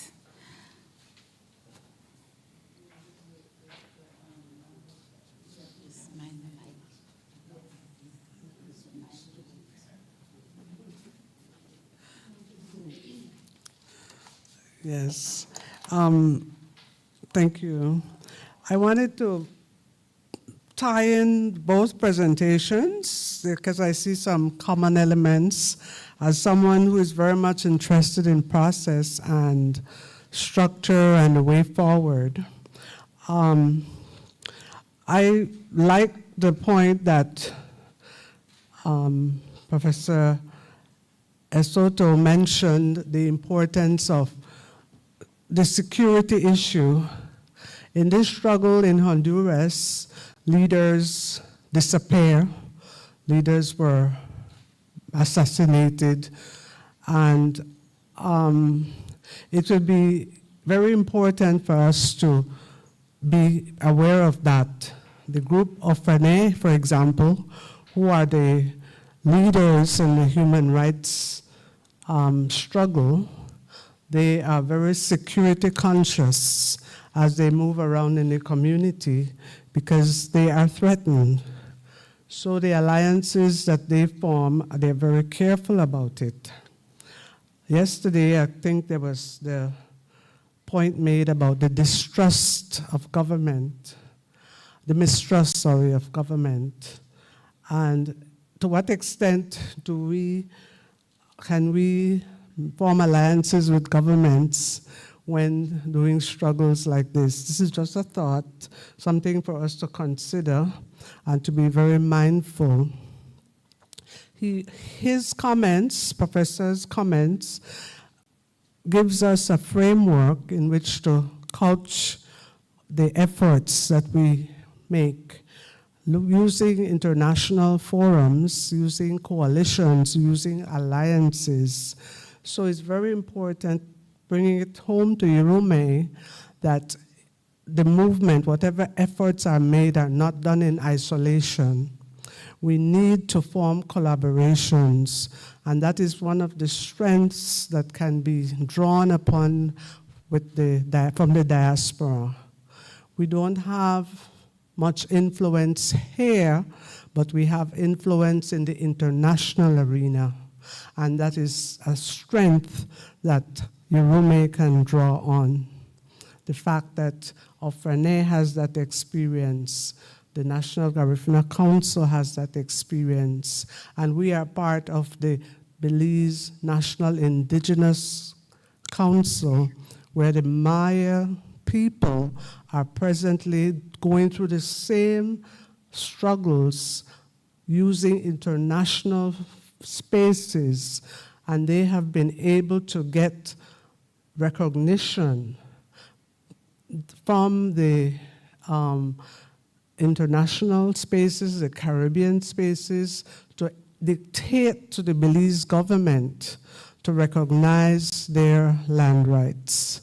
So it is not just individualistic. We need to form networks. Another point is the ILO 169 convention. It is a very important form of legislation that we need to pay attention to for all aspects of indigeneity. It is a very critical one. I don't know if St. Vincent has signed that convention. No, and it's very, very critical. Okay, it's referenced in many, many spaces. So there are many tools. I love this. I always love these conferences because you get tools, you get insight so that we can strategize. It is an ongoing struggle, and we can make important steps if we pay attention to the resources and the efforts that our brothers and sisters are doing in the diaspora. Thank you.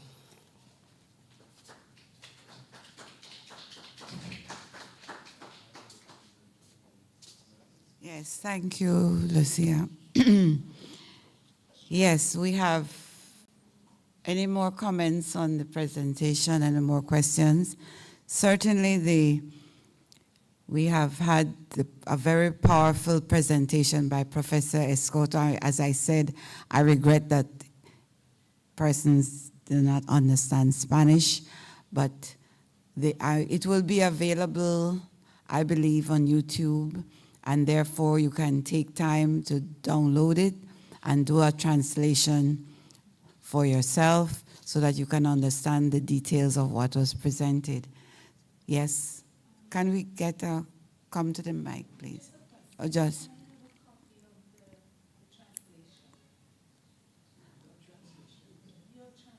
Oh, okay. Well, I'll look at it and yes. Mm-hmm.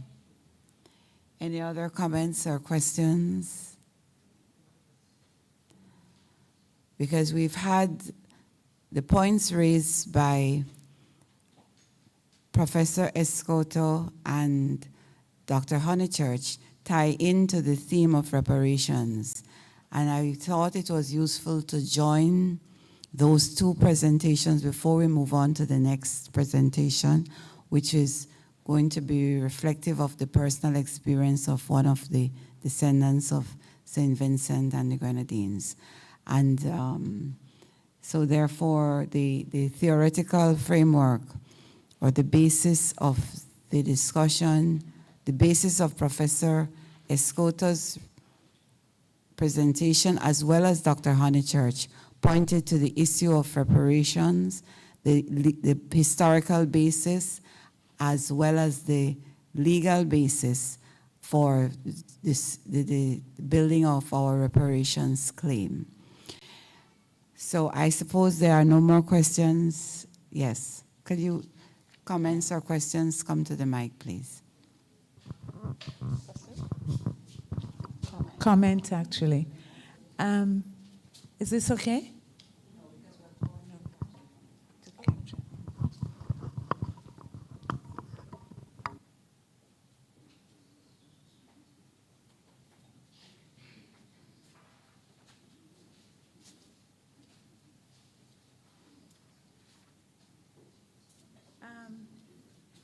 Good morning, everyone.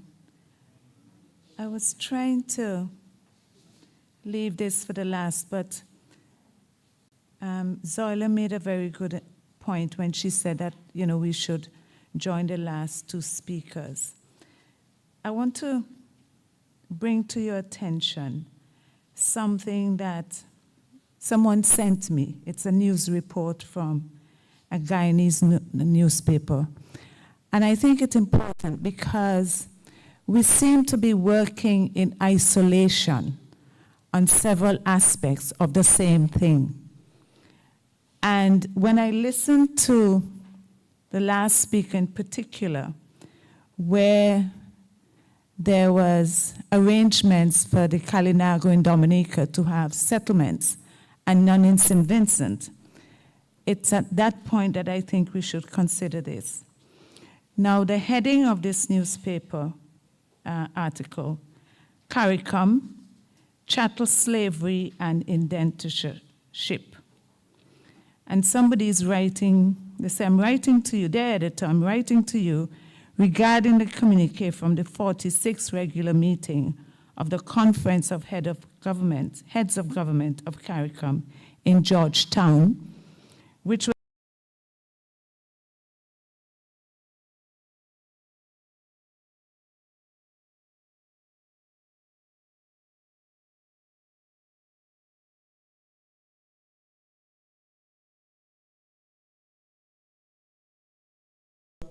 Sorry? Oh, I'm sorry. Okay. The conference proposes to place more emphasis on direct engagement, advocacy, and negotiations, including strengthening partnerships with the African Union. They agreed to broaden the context, and this is where I want you to pay attention. They agreed to broaden the context for reparatory justice to include native genocide, chattel enslavement, indentureship, and colonialism, and recognize the peculiar circumstances of overseas territories in region in relation to reparatory justice. They requested a Prime Ministerial Subcommittee on Reparations to advise on modalities for involvement in CARICOM's reparations.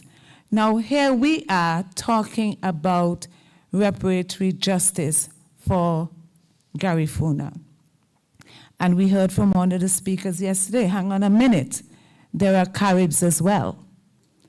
And our heads of government, including ours, is somewhere else, without consultation, seem to be stretching the reparatory justice discussion.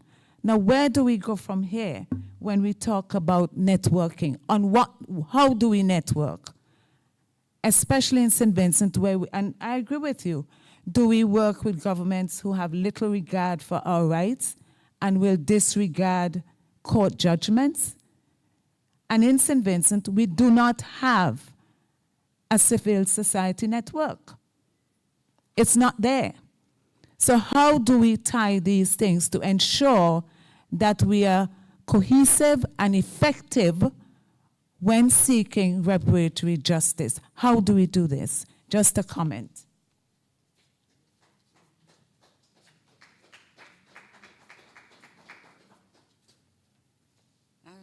Those points were well taken.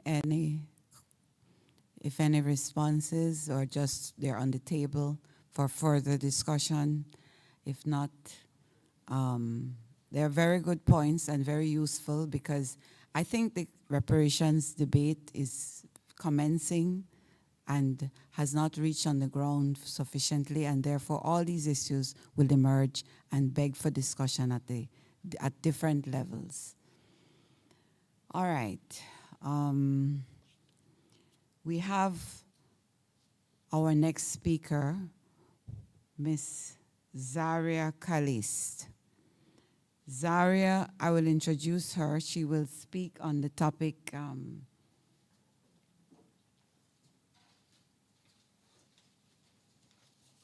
thank you. She will speak on the topic Voices of a True Garifuna Vincentian Family, an intergenerational autobiography on Urume. Zaria is a Vincentian and Grenadian American and a Garifuna Black and Indigenous scholar. Her main academic interests delve into a vast array of multidisciplinary and interdisciplinary studies, from psychology, sociology, literature, science, human rights, and dance. Her core research focus resides in history as historical studies and first-generation scholar at Bard College. She is currently writing her thesis on oral family traditions and histories from colonial dispossession and slavery. She believes that her research is an ongoing life project that brings homage, subjectivity, honor, remembrance, and transformation to underrepresented narratives from our Garifuna ancestors, communities, and people, especially Vincentian communities that come from her familial lineages, in which these stories are told through oral storytelling and traditions about ongoing intergenerational anti-colonial resistance and liberationary actions. Her thesis will be published publicly in May of 2024 from the Historical Studies program at Bard College. From June 2023, Zaria worked as a research assistant at a decolonial land justice native-led organization called Forge Project, based on the unceded lands of the Mohe-Kanuk in colonial New York and the ancestral homelands to the Mohican Nation's Stockbridge-Munsee Band. In the late summer of July 2022, at the CEU PhD in History Summer School, Zaria had the honor of working with World Uni. She hopes to pursue a PhD in history at Cambridge University in the fall of 2024. Please help me welcome Ms. Zaria Kalis to give her presentation.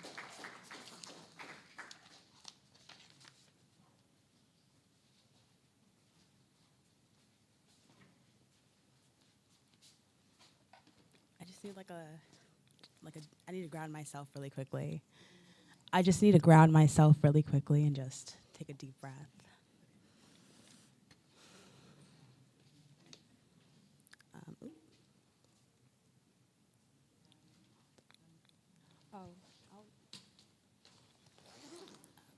Okay.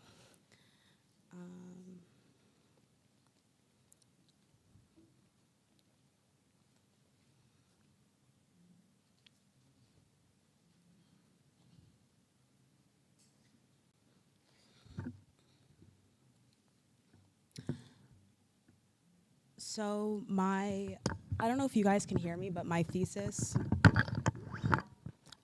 so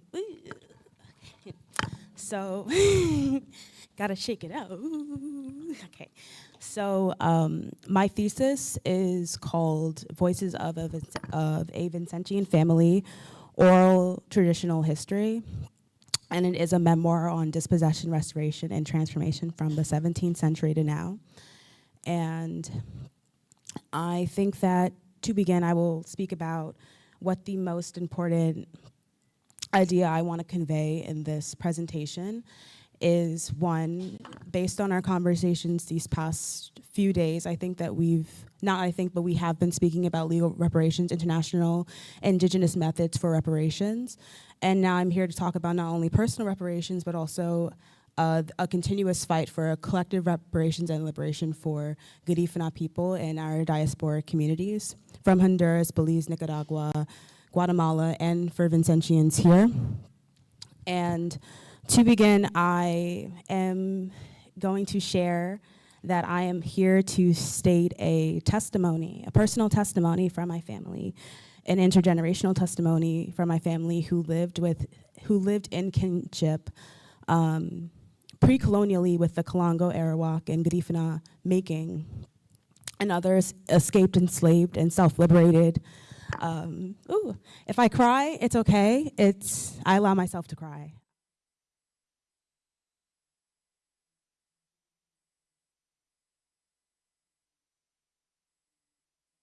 I just want to put that on the record.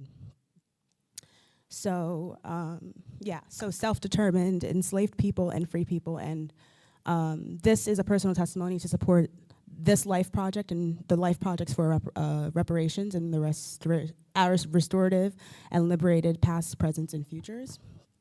And so, before I begin, I think that it's important that I name. Actually, no. I'm gonna read what I wrote in early December. And so for me I'm gonna begin with you listening to my grandfather talk about his accounts from our foreparents and his great-grandmother, Louise Sutherland, who was born here in St. Vincent. She has stories basically from the early 1600s on the slave ship Palmyra of 1675, where she and her lover, along with a lot of people from the Ashanti Empire, Mali, East African enslaved people on this ship had organized a shipwreck, which is what they would call it in a colonial history. That's what they would name it as, to gain collateral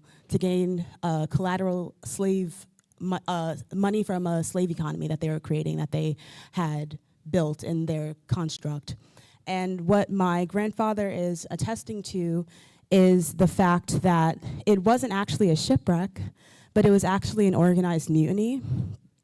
And this mutiny was organized by enslaved people who, like the Creole case, where these enslaved people were sailing to, were on an enslaved ship and they were forced,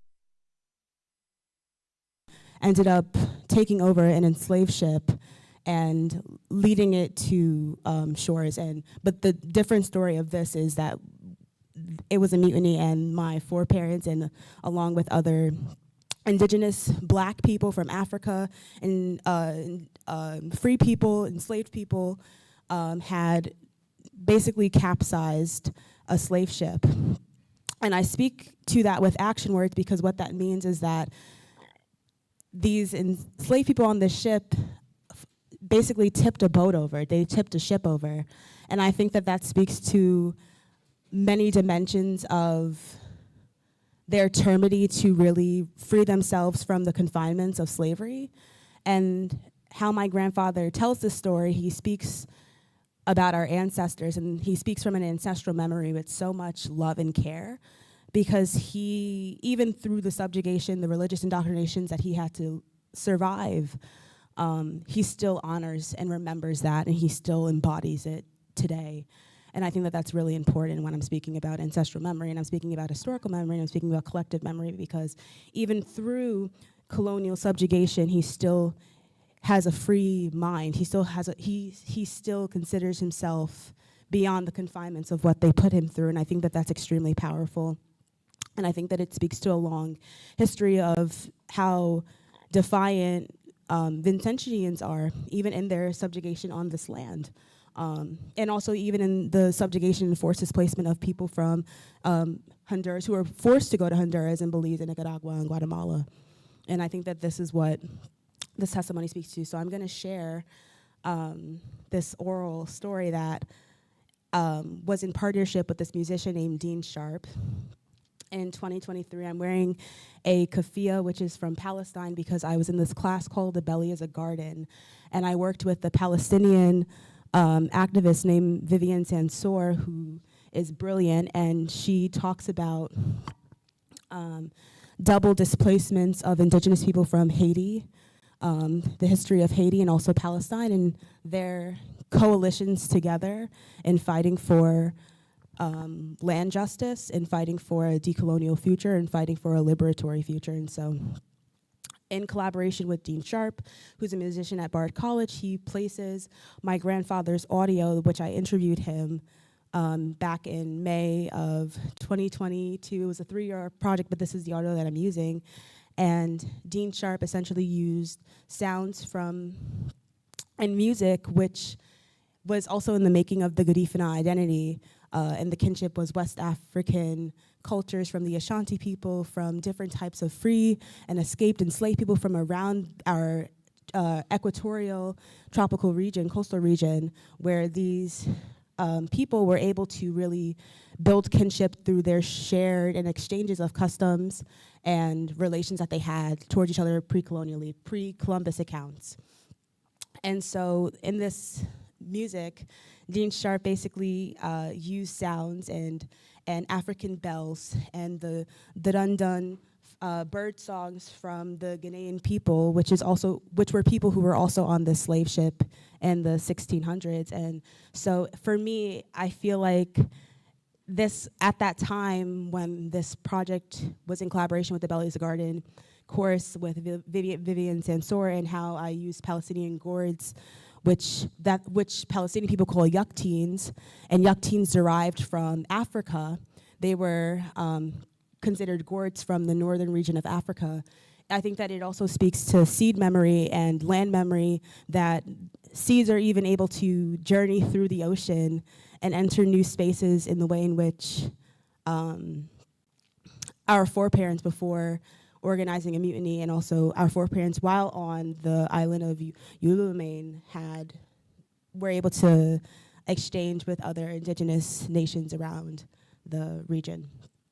And so I'm gonna play this audio right now. Hold on.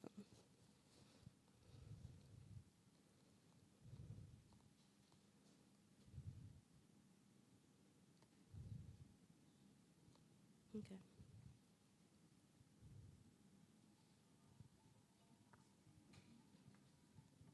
I don't know if you can hear it. Can you hear it?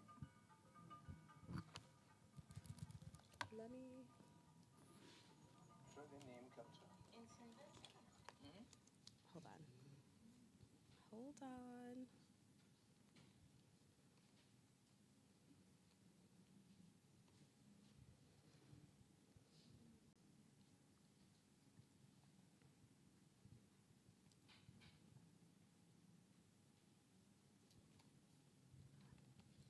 Don't worry, I got it.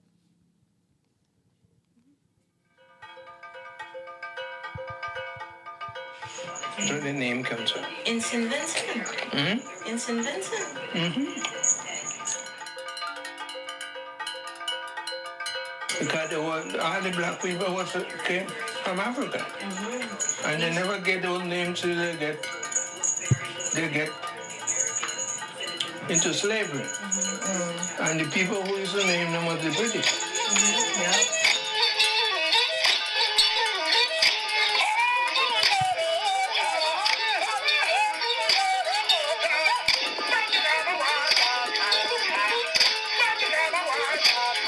So they had enslaved people in St. Vincent?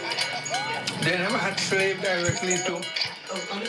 You know, but they went to Barbados because they had a dispute when they get over to Bequia in St. Vincent. They had a riot, and the boat capsized, sunk, and most of them swam ashore in St. Vincent. And when they swam ashore in St. Vincent, they get in touch with the Caribs, which we would call the Caribanas, the Indians, the indigenous people. And they joined them to fight the British. So the British, instead of they go to St. Vincent with them, they go to Barbados. They went to Barbados.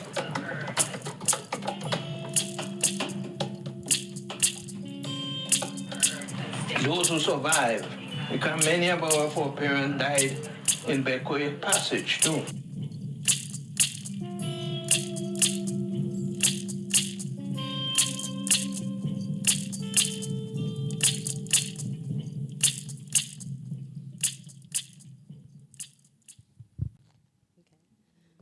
So that's just a piece of an interview that I basically archived that is going to be published with my thesis in May. But to like formally begin, what he's talking about is basically on this slave ship, their intended destination was to Barbados, and while during this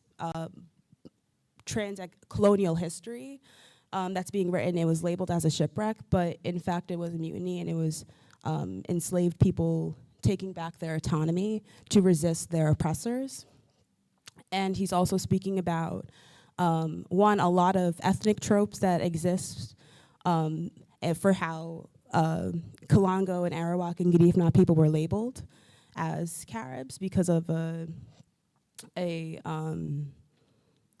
was a way to basically suppress them. And I'm gonna read what I have written, because I think that that's easier than me just.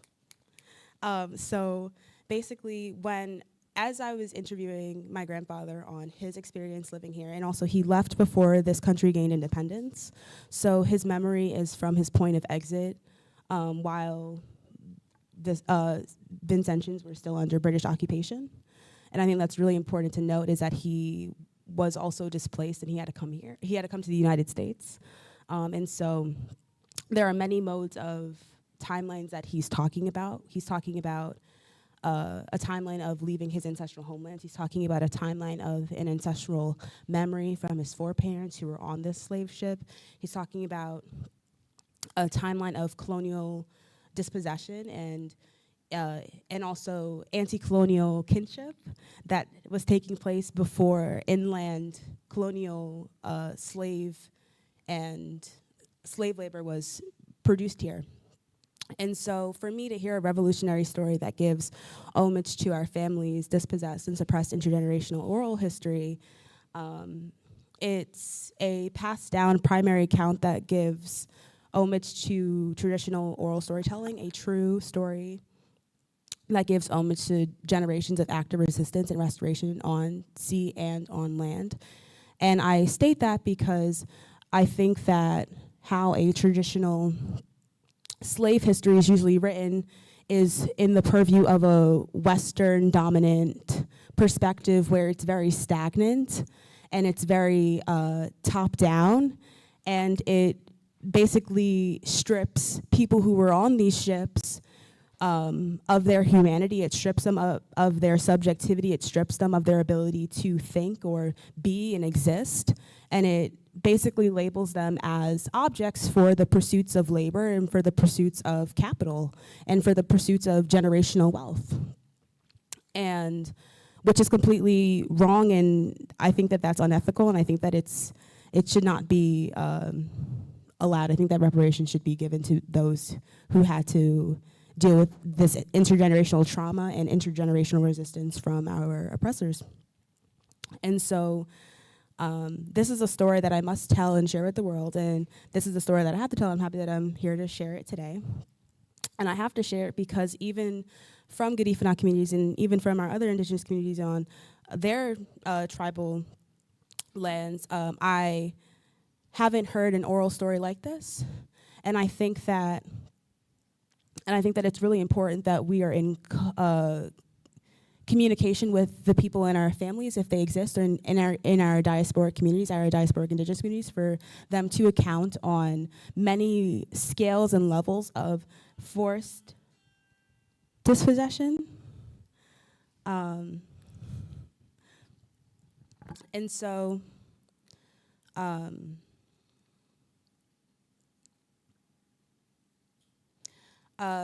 so I'm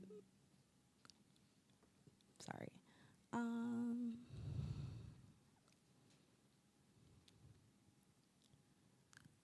Yeah.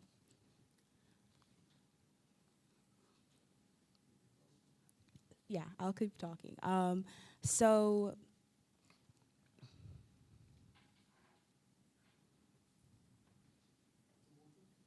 huh? Yes, please, my water's over there. But to continue, so thank you. So it's a story that I haven't heard, and it's a story that I haven't heard growing up in the United States, and I think that it has to do with a dominant purview, suppressing a lot of people who have been displaced and their abilities to tell their side, and a truthful side, and an account that isn't in the pursuits of obtaining land and displacing people who were the original stewards of lands. And so I think about my grandfather sharing this story and how and I think about how for a long time this is something that he kept silenced. He was silenced. He was silenced in sharing the story. He was suppressed in sharing the story. I think about how he wasn't able to share this with people in his own community because we were all trying to survive the effects of European domination and colonialism. And I think about how for the first time, when he does share it, it's so monumental because we are in this communal space, we're in this intimate space, we're in his home in the United States. And we're also with his children, we're with his kids who are also here relaying their own stories from when they were living on St. Vincent and the Grenadines. And so for me, I think about how that's a double displacement. I think about his journey, and I think about my mother's journey. I think about my grandmother's journey, and their journey being in colonial America, where we are residing as visitors on Turtle Island. I'm thinking about how his journey of surviving colonialism and imperial forces on his ancestral homeland, St. Vincent and the Grenadines, because the country had not gained independence until 1979. And I know that because he states that he left before independence in 1978, and he understands that he had to leave a lot to come to colonial America. He understands many modalities of what was taking place here, and he's able to place that while he is stating this interview. And so to fast forward, I think that the reason why I had to write this thesis is because this account from an elder captures ancestral memory, a historical memory, and a collective memory from an anti-colonial perspective that decenters the colonial purview. It is a fully ethical anchor in my paper that essentially describes the slave economy climate around the Caribbean in relation to the making of St. Vincent and the Grenadines. And some questions I have is the massive militarization support from colonial imperial forces in the 18th century, like the British and French who came here, because of the types of defense from the Kalango and Arawak and the labeling of Carib people who were defiant in their resistance towards colonial projects for more than 300 to 500 years before the inland making of St. Vincent and the Grenadines. And I think that this is a story of also showing collective resistance between different organized oppressed factions, and a starting point of resistance on water, and essentially taking liberatory actions of capsizing a slave ship, tipping a slave ship over, and rushing inland to the island of Ulumain, which would be later renamed in a colonial way as St. Vincent and the Grenadines, and having an indigenous nation that were embedded with the Arawak, Kalango, and Caribs basically protect our people, our foreparents, from being recaptured by their collective oppressors. And there's a statistic that states that 1 in 5 enslaved people were recaptured. So I think that this history is so powerful because what are the odds that in this moment a whole indigenous nation scare off their collective oppressors from recapturing Native Africans and escaped enslaved Africans, and how they were able to escape their enslavement by organizing a mutiny, and then also some who were able to survive, and some who faced the reality of death and leaving this plane on Earth. Those who were able to make it to tell these stories is why I'm here today. And in their survival of swimming to the shores of St. Vincent and the Grenadines, they were able to collectively mobilize while in captivity on a slave ship and on land. I think that's so awesome. I just have to bring power to us as storytellers, and I hope that this inspires more people in St. Vincent and across our diaspora communities to build oral stories and preserve them, because these are our stories. These are our stories of how we contest to the lies and notions that were placed on us and labeled on us. And yeah, I'm deeply profound by my grandfather's ability to also speak about their survival of basically a really deadly water passage and land called Beckway that I also think should be rematriated and restored back into the Vincentian people. So not only is it about Belle Sioux, but it's also about Beckway and our archipelagic regions that are occupied, that are not Vincentian people, that are huge conglomerate monopolies and wealthy people who should be giving this land back to the original ancestral stewards and people who maintain this land and conserve this land, and are preserving this land now. And yeah, so I also wanted to share that, yeah. So basically, this project evolved out of conversations with my maternal grandfather over a few years since I was 20 years old. These conversations took place in his apartment in East Flatbush, New York, and these conversations were typically with my grandfather and me alone. And the conversation that we just heard was with my maternal aunt, Aunt Kay, and she is my mother's sister, a child of my maternal grandfather, a sibling of 5. And this occasion of the conversation was just a regular time. And we were talking about everything and nothing, and we were talking about what I would term dispossession and transformation in relation to the pandemic. And so some months earlier, I was in a class taught by the brilliant historian Tabitha Ewing, and there were broad themes that connected me to my grandfather's story in relation to Pan-Africanism, negritude, anti-colonialism, decolonization, and I shared them with the class, my thesis board, my thesis group, and they had general excitement for the history that I was sharing. They had a general excitement for how I wanted to write my senior project on an anti-colonial contestation. And so this is a history that my grandfather recounted to me on multiple occasions, and the one thing I love about his story is that it's not muddly, it's very thorough, it's very specific, it doesn't change. It doesn't change. And the only thing that changes is our ability to self-determine who we are and our ability to really key point the nuances that were left out of a dominant colonial history that is currently reproduced. And an example of that is in my thesis, I actually write about a book written by Charles Shepard. And even though he is a legal officer on the island of St. Vincent and the Grenadines during the 1700s, he writes in the perspective of British survivors. He dedicates his book to people who survived killing Carib people.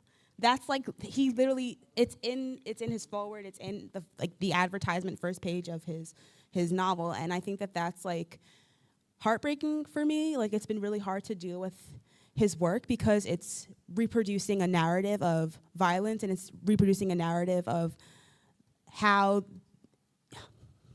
it's reproducing a narrative of a violent account that isn't true. Like, even in the name making of St. Vincent, using a Spanish calendar that has nothing to do with the original origins of Yulume. Like, I think that it's just completely telling to a fabricated history that has been shared as truth, and it's completely fake. It's not telling the truth. And the truth would be from a bottom-up approach in listening to people who experienced the visceral violences that I'm sharing today in my family, but also it can be extended and should be extended as an interwoven ecosystem across our indigenous Garifuna communities of how we had to experience this on the individual level, on the collective level, on the international level. These are things that we should be in dialogue about because these conversations matter. They matter for us to be able to place our voices and our experiences strongly, and not deny ourselves the ability to hold our oppressors accountable fully. And so I also used Marcus Rediker's book because he speaks about the different types of people who occupied a slave ship, from sailors to hold on.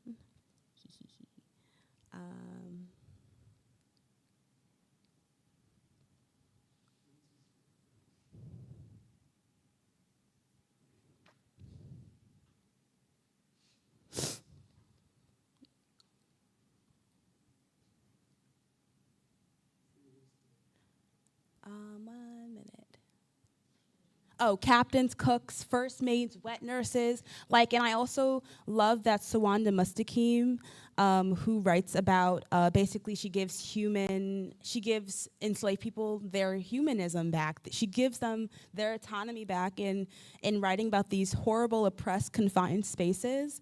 But she also talks about bond people, surgeons, sailors on these seaborne spaces, and how they're able to have nuance on these sovereign spaces on the sea that could essentially lead to what I would consider as a history scholar, a mutiny, and many mutinies that could have taken place in the 16th century. And I also think that having labeled to also women who were on these ships, women who were able to organize children, people on the sea and on the land, I think that that's really important in naming the importance of our collective fight and resistance against colonial forces. And so I would also like to continue in bringing a pre-colonial history forward about that centers the Garifuna communities in St. Vincent and Grenadines, that centers a pre-colonial history using indigenous epistemologies and epistemologies from Black and Indigenous people from the United States, but it can be shaped here for people who have many identities and identities that their they have the reflexivity to discover and be in conversation with those who have different experiences, whether their lineages are from the Maroon people, like Cara people here, like the Maroons from Jamaica, who many of their foreparents were enslaved from Sierra Leone, and like many of our foreparents were trafficked from Africa. They were trafficked from Africa by European forces, and United States and Spanish forces and Spanish ships from London. They were trafficked, and I think that that's really important to mention is that it wasn't this willing journey that's often written in slavery history. It's no, these people were taken. These people were subjugated into a imagined reality that completely decimated populations, even on St. Vincent. I think that's really important to note that before we hear about the inland colonization of Euromane, that before this inception, these people were able to exist in kinship, and I'm gonna bring that up. And how I would like to explain that is, I would like to give an example of prior to colonial accounts about the making of a colonial America, the massive region where one would state that it's Canada and the United States and Central America was actually interwoven and considered Turtle Island. And it was a massive land region by First Nation indigenous people from the Tagish, Inuit, Yucatan, people that existed on Turtle Island in the upper northern region before the colonial naming of Canada and before the colonial naming of the Americas by an Italian colonizer. It ascribes colonial name, and I think that that's really important to mention, even sociologically, is this is a name that's placed on people. This is a name that was meant to subjugate and subordinate people. And so as I'm saying this, it's really important that I mention that, because how my grandfather even speaks about even different types of indigenous communities, he's able to place their original names back to who they were without producing a bastardized history. And even though he says Carib, he's saying that as a way for how we were labeled, and us taking that and reclaiming that and not letting those bastardized stories stop us from being able to self-determinate how we want to. And I think that's really important. I think that speaks to a bigger testament about autonomy, is our ability to self-determine as indigenous people, as Black and indigenous people, as Black people, because in Barbados, I believe that there were interactions with people from St. Vincent and people from Trinidad, and what made St. Vincent a liminal space during slavery was the fact that we had indigenous people like the Garifuna, like the Kalango, like the Arawak, who were able to resist colonial forces for a long time, for more than 300 years. And so a lot of enslaved people from around our coastal regions would escape here because it was a safe space. It was a safe space for them to seek refuge. And so this is a long history about surviving the confinements of our oppressive forces. But before we get into that, I just wanted to place us where we are right now and thinking about how some of the first indigenous inhabitants in the tropical, coastal, and equatorial region and the deep southward of Turtle Island were the Arawak people. And in a southern region of the Turtle Island, Arawaks had migrated southward, north, towards the equator and changed their name many times, self-ascription, self-identification.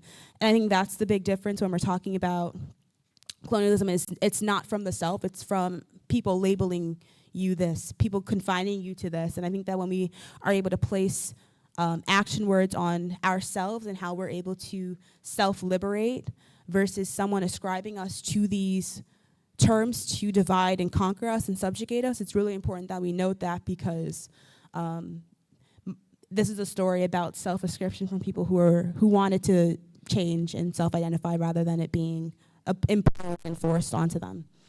And so as these people, the Arawak people migrated, the Arawaks call themselves the Lokono people, and they originated from the Amazon and the Rikinos rivers and other coastal regions. And the location where the Lokono people resided on their native ancestral homelands is currently named Venezuela, Guyana, Suriname, Barbados, and French Guiana. And the Lokono people interchangeably called themselves Arawak, Lokono, Lakuru people.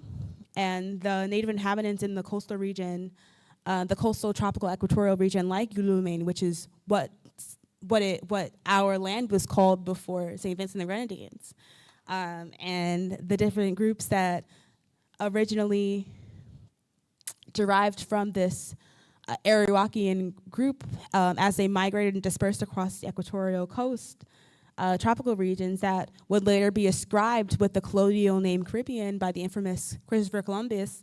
The Arawak group migrated amongst the equatorial region in places from the Amazon, the Eureka River, Barbados, and what would also be called St. Vincent and Grenadines. But before this colonial ascribed naming of St. Vincent and the Grenadines by Christopher Columbus in 1492, according to Hilary M.C.D. Beckles in his journal article, and I believe he's Vincentian, he states that the Kalango Carib resistance to Europe. Huh? He's Barbadian? I know that's right. So our brothers and sisters from across the sea, okay. Thank you so much for correcting me. I appreciate that. He conveys that the migration from the Kalango people began in the early period of 3000 BC to 15,000 BC, which is before the inception of when Christopher Columbus essentially discovered St. Vincent and all of our other regions, and also coastal regions and people who exist around Central America, from Guatemala, Nicaragua, Belize. And so Beckles is conveying, or I would like to convey through using Beckles' work, that the Kalango Arawak people and many various migrant groups named themselves Kalango, Chibone, Tayano, and they lived southward among the archipelagic region on the coastal region of Yulumain. And the native groups that derived from the Lokono Arawak people later stated earlier that they called themselves Arawak Kalango, mainly Garifuna, prior to the colonial accounts of 1492. Thank you.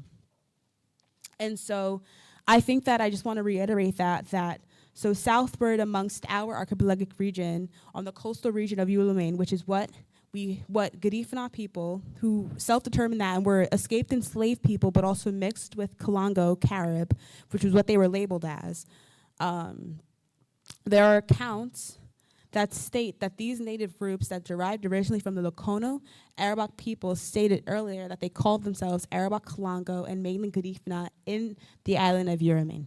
I think that's really important to mention, that prior to Christopher Columbus's accounts, we were already self-determined.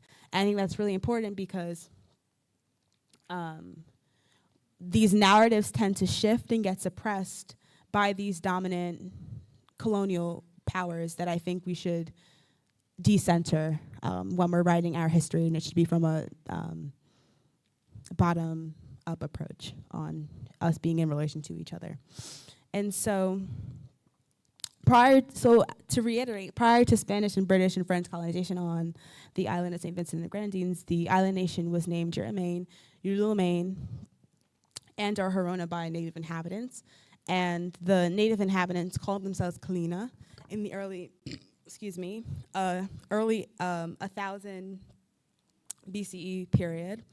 And the many people who lived on this island nation were the Shibune, Kalango, and Arawak people. And the Garifuna people on the island of Ululamain, which is this coastal archipelagic island,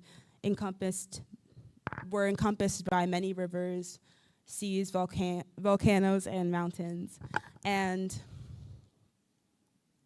in an anthropologic linguistic research article on JSTOR called A Demolistic Profile of St. Vincent and the Grenadines, or a Successful Attempt at Linguistic Disenfranchisement, during the 18th century of inland colonization of Ululamain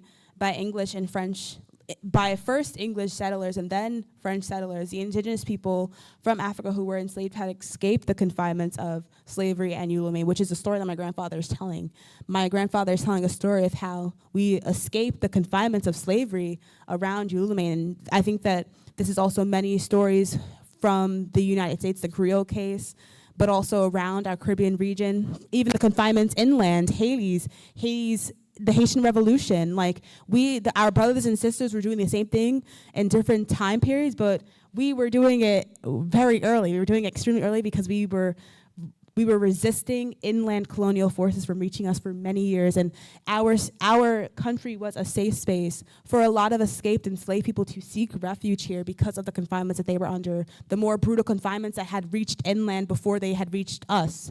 And I think that's important to mention because there's also, I believe that in a national archive, it states that St. Vincent and the Grenadines was one of the last windward islands to receive independence in 1979, which is important to note because slavery reached us later, but even in our independence, I think that it's telling of a story of a more suppressed history that has not been looked into from the voices of the people who experienced it, from us, from our personal accounts.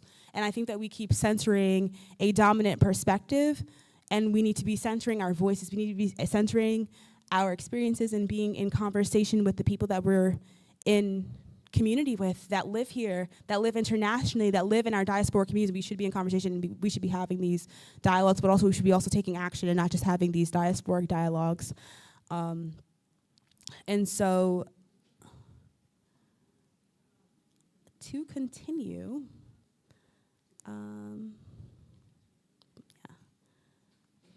I just want to close with this pre-colonial history and also talking about I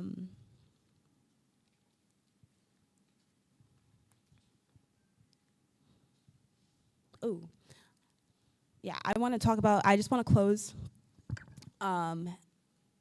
with basically also talking about the types of kinship that existed between the Kalango and Arawak and Garifuna people prior to the accounts of Christopher Columbus is from this article. So it speaks about the indigenous people from Africa and the escaped enslaved people on land, but also the people who were from the Ashanti tribe, from the Mali Empire, from the Shanghai Empire, who were under these confinements and had escaped the slave confinements of Ululamain, and that these people had self-liberated and escaped slavery and were immersed in and had built in kinship with the original native population of the Arawak and Kalango people, as they called themselves Garifuna, and as they self-determine how they choose to. And even though I believe that this account has anti-Black tones because it perpetuates the the divide and conquer tactics of subjugating Black Caribs and all like race politics.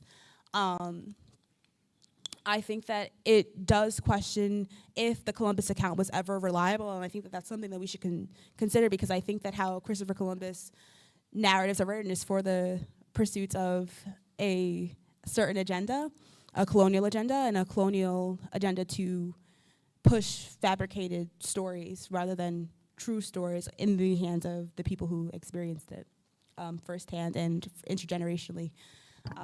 And so I would like to close with saying just how much of indigenous epistemologies are utilized in Ulumane and how they are still utilized today. And something that I would talk about is how Ulumane was in collaboration and trading with other coastal regions around here, and how much like our Lakota community in Central America, the indigenous epistemologies that were brought here were the intercrop and interrelated three native sister groups like corn, beans, and squash, and native ecological stewards from Ulumane in the early 20th century actually considered the endemic arrowroot, which is one of our native plants here, and it also derived from current-day Guyana and Venezuela. They were using it to trade with other coastal oceanic islands, which I think that it's really powerful when we're thinking about a history of slavery and how much our land was changed, how much our land memory was changed, and how much Vincentians were able to really bring back ancestral roots. And I think that that's really important in how we have been preserving them through international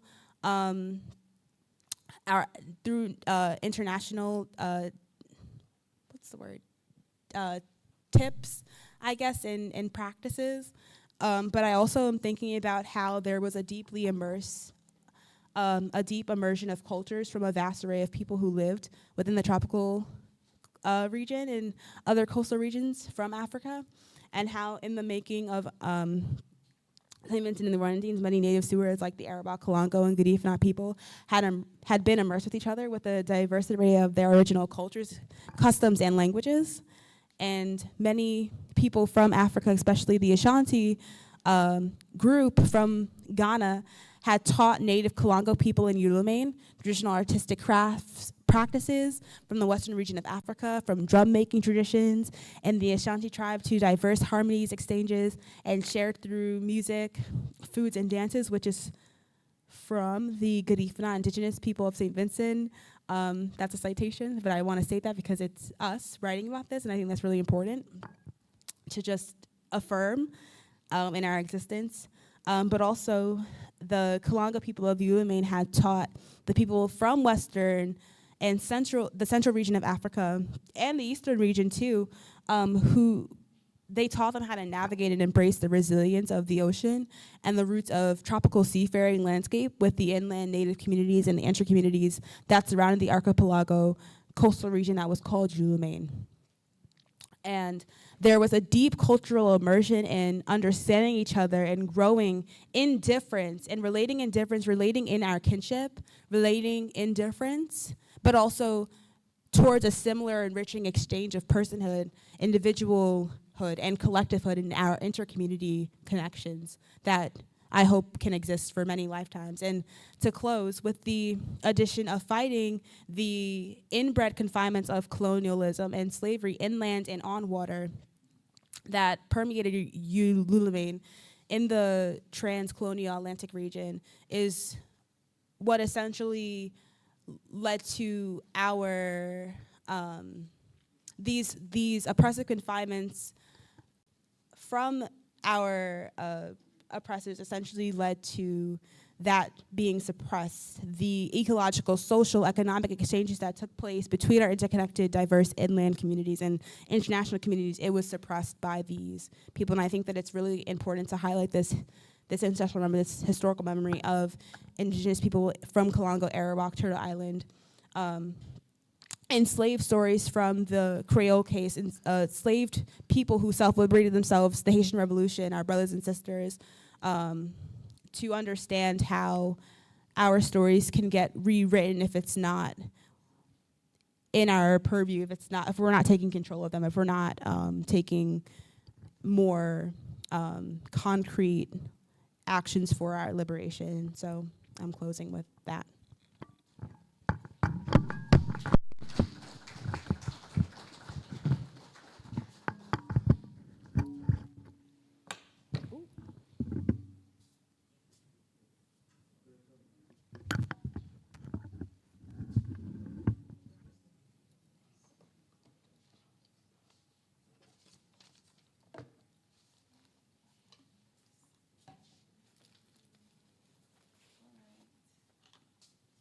Thank you, Zaria, for your presentation. We have a presentation by our next speaker, Andoni Perez Castillo, who will speak on the topic towards the historical restoration of the indigenous Garinabu. We have Andoni Castillo, was born in the Garifuna community of Gusunogati. He's an anthropologist, writer, university professor, researcher, and historian with a master's degree in research and PhD candidate in social sciences at the National Autonomous University of Honduras. He has also been a consultant for the International Cooperation in Research and Community Development. From a young age, he has been passionate about contributing to the development of his community, working closely with organizations defending rights to safeguard the language and culture of the Garifuna people in Central America and United States. He has produced educational materials that have served to strengthen the teaching of the Garifuna language in schools. He's an honorary researcher at the University of Manchester in the UK and currently holds the position of Research Commissioner of UNESCO. He's passionate about research and literature and has published 8 books, some of which are available in Spanish, English, and French. Please welcome Mr. Andoni Castillo, who's present. Good afternoon. Thanks to Garifuna Heritage Foundation for inviting me to this conference in commemoration of the death of our hero, Jose Chatillon. Before I speak regarding to Garifuna Nation, I would like to ask the audience to please join me in offering 1 minute of silence in honor of our ancestors who fought and resist on this island.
I was born in Garifuna community in Honduras. My first language is Garifuna, and at school, I'm starting learning Spanish as a second language, and now a little English. I heard about Yurume for the first time with my grandparents. They told me that the Garinabu are originally from Yurume, and that the white men expelled us to the island of Roatan. I believe that our Garina will know this oral history that has been transmitted to generation from grandparents to grandchildren, and also are explained in our music and spiritual ceremonies. I would like to share with you our joining toward historical restoration of Garinagu history. 15 years ago, Garifuna scholar from Central America, diaspora, and the United States began to analyze information that has been disseminated about the Garinagu, including academic research. We compare those information between the oral narrative of Garinagu and the report of the colonizers who had contact for the first time with the Garinagu in Urumeng. We started from the very clear premise that the history of the Garinagu has been written by those who were interested in their destruction and take over their land. We ask a lot of questions such as, from what political economic position was Garinagu history documented? Were you able to bring enslaved from Africa, and when they arrived at their destination, sign a treaty with them? How did the Garinagu manage to resist the barbarity of colonization that lasted for centuries? And we knew that the answers for those hundreds of questions that we had asked were not in the narrative of those who until today have written about our people. Therefore, we organized to start to rewrite and decolonize Garifuna history, and it must be through research, which we began in Honduras and Central America. But there was no information related to the Garifuna resistance on Urumeng Island, only related to contemporary experience after the exile. Also, some college provides some information from Urumeng, but we believe that more was missing. Until we arrived to United Kingdom and France, we do research in many libraries and archives, and we found the relevant information and made a comparison of it with the Garifuna narrative, to them approach to rewriting and decolonizing history from our own perspective. Today, we have books published here on this new narrative of the Garifuna history, and it is offer a space for discussion to further guide those who have written until now in rethinking the historical reality of the Garinagu people. The invention of the history of the Garinagu on Urumeng was a mechanism that is part of the colonial discourse. Europeans had assigned scientists and historians, and their work were legitimized by the empires and became collective discourse, bringing the academics' imagination around the world. So it is up to us, after several centuries, to silence that discourse through the historical restoration, to reorient the narrative according to the perspective of the Garinagu. And I believe that have to be the first step toward reparation, returning their dignity by recognizing the greater resistance of the Garinagu Sayagu Serimi. Thank you. Good afternoon.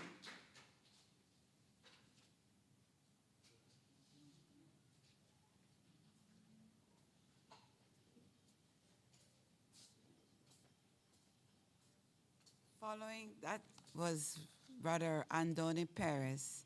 Following upon his presentation, we will have Mick Castillo, who is online by Zoom.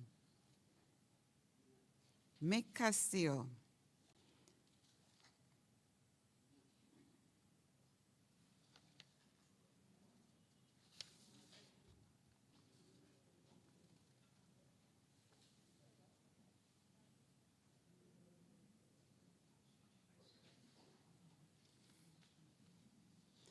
Mick Castillo was born in Hopkins, Belize.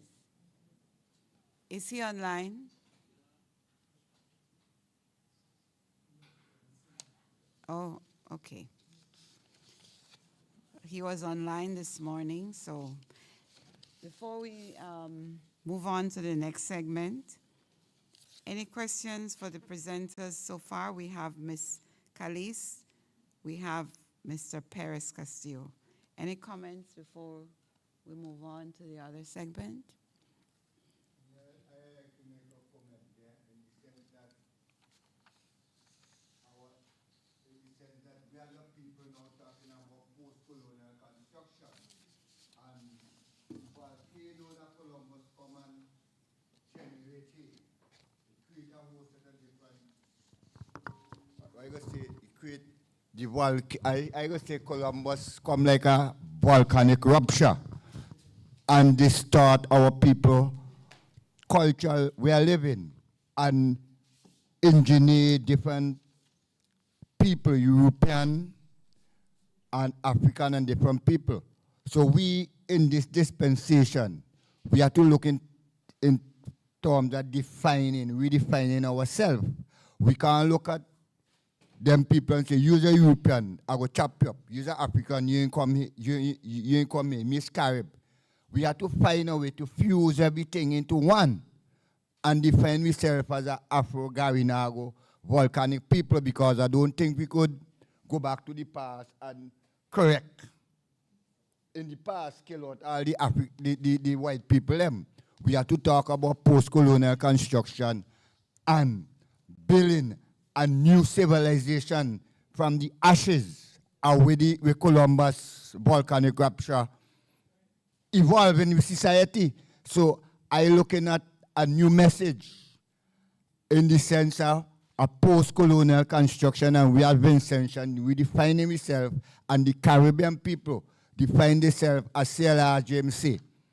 We as a people is a melting pot, and we could actually, Marcus Garvey said that too, we could actually teach you all how to live. So my suggestion now, over the years, we hear about Garifuna. I want to know why is only in March this thing not be so active. We need to get the thing in the school system, collaborate with the National Jump Foundation and collaborate with other people so that we could keep the thing going to the society and building a consciousness as we as one people, irrespective of our multi-ethnicity. Okay? That is all I could say for now. Thank you. We have Vic Castillo online, so we will proceed. We have Brother Mick Castillo online. He will proceed with his presentation. Miss Mick Castillo, Andrew Castillo, has always been interested in history, and as such has done his best to acquire as much Garifuna history as he can. We are limited because, he states, because our ancestors did not write, and they passed down our history orally. The conquerors were the ones who wrote, and they wrote with the aim to make them look benevolent, civilized, and generally give a good impression of themselves while making us look the worst. I am happy to see that we are now taking back to write the narrative to write our story. Let us present Mr. Mick Castillo, please.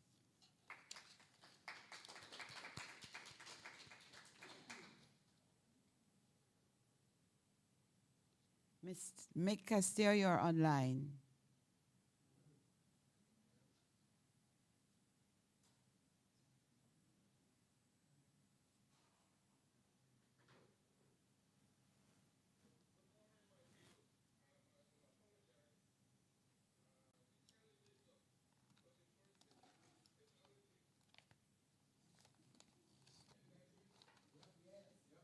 But it's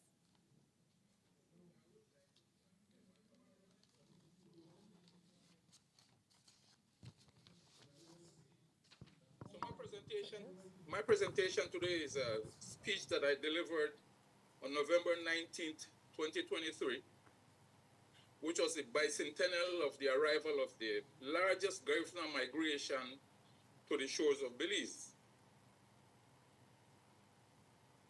So, I would first like to acknowledge our ancestors, because if it weren't for them, we would not be able to be here today. 200 years ago on a day like this, November 19th, 1823, The largest migration of Garifuna arrived in Stan Creek under the leadership of Alejo Benny and his team. On this basis, Thomas Vincent Ramos and his team petitioned the government of British Honduras for us, Garinagu, to have a day of celebration to commemorate that arrival to this coast. Note that there were Garifuna people who were already living in the territory around 1802. And history will tell you that as a people, we were relegated to make our settlements south of the Subun River when we first came. So we would not mingle with the other black population in the colony. And this was with good cause, because just around 5 years since, we were in conflict with the British in St. Vincent before we were banished/exiled from our homeland in 1797. History tells us that we arrived in Rotan, Honduras, April 12, 1797. Here we are today celebrating the arrival of our people to this land. There will be speeches, revelry, and a general good time. But in our soberness, we should be reflecting on the state of our people, our communities, so we can have a better understanding of what we are currently facing and will face in the future. The Garifuna issues that we face here in Hopkins are literally the same that our other Garifuna communities face, be it in Belize or the other Central American countries, just that some of the nuances may vary. There's a sense of frustration in our communities that has profound effects on our lives and livelihoods. I will try and outline a few of these, and please, don't expect my observations to be comprehensively capturing everything. Please note, I mentioned the concept of reflecting on the state of our people, and this be done not only singularly, but also communally, as one person does not have all the answers. And each and every one of you who is Garifuna can contribute to this conversation. Do not believe anyone who tells you that they have all the answers and are the only ones who can address these issues. Each and every one of you is important to this conversation and should not be sidelined. I believe that there are some of you here who can attest to some of us being open to listen, because this is what brings wisdom.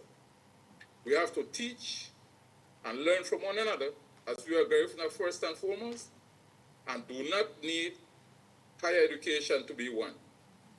Our mantra is Aubu Amurenu.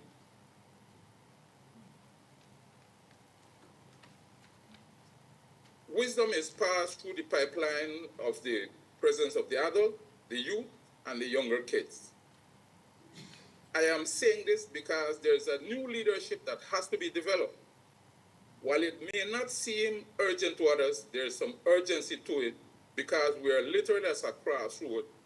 And what happens in the next 10 years will dictate the direction of us as a people. As a people, we are facing many threats, challenges, and like technology, these threats and challenges are coming at us at a rapid pace. For example, around 30 years ago, a computer was something that you had to keep in one place because it was so bulky to carry around and the features were quite limited. Today, you can carry a cell phone that does the same thing that the computer could do and has even more features. It is so efficient that you can literally carry your office in this small instrument with you, wherever you go. This is the efficiency that threats and challenges have attained, and we have to learn to cope with them. Our celebration today is to express our happiness that we have been able to survive all the hardships that have been thrown at us from our exile from our ancestral homeland, St. Vincent, our trials and tribulations in Honduras, and our trials and tribulations currently in Belize. I repeat that our experiences as a people are similar to those in the other Central American countries where we have settled, namely Nicaragua, Honduras, Guatemala, and Belize. Some of which I will speak of today will not be palatable to some, But I'm not a politician, have no interest in running for office, nor do I care to be popular. I have never been and will never be aligned to any political party in Belize, and no one can claim different. I'm here to speak my truth in the fashion that I should. I am not here to purposefully step on anyone's toes, but if it happens, it is what it is, and I will not apologize for that, because then I will not be true to myself. In the dichotomy of life, there are others who will align themselves with me because their perspectives are similar to mine. You can't win them all.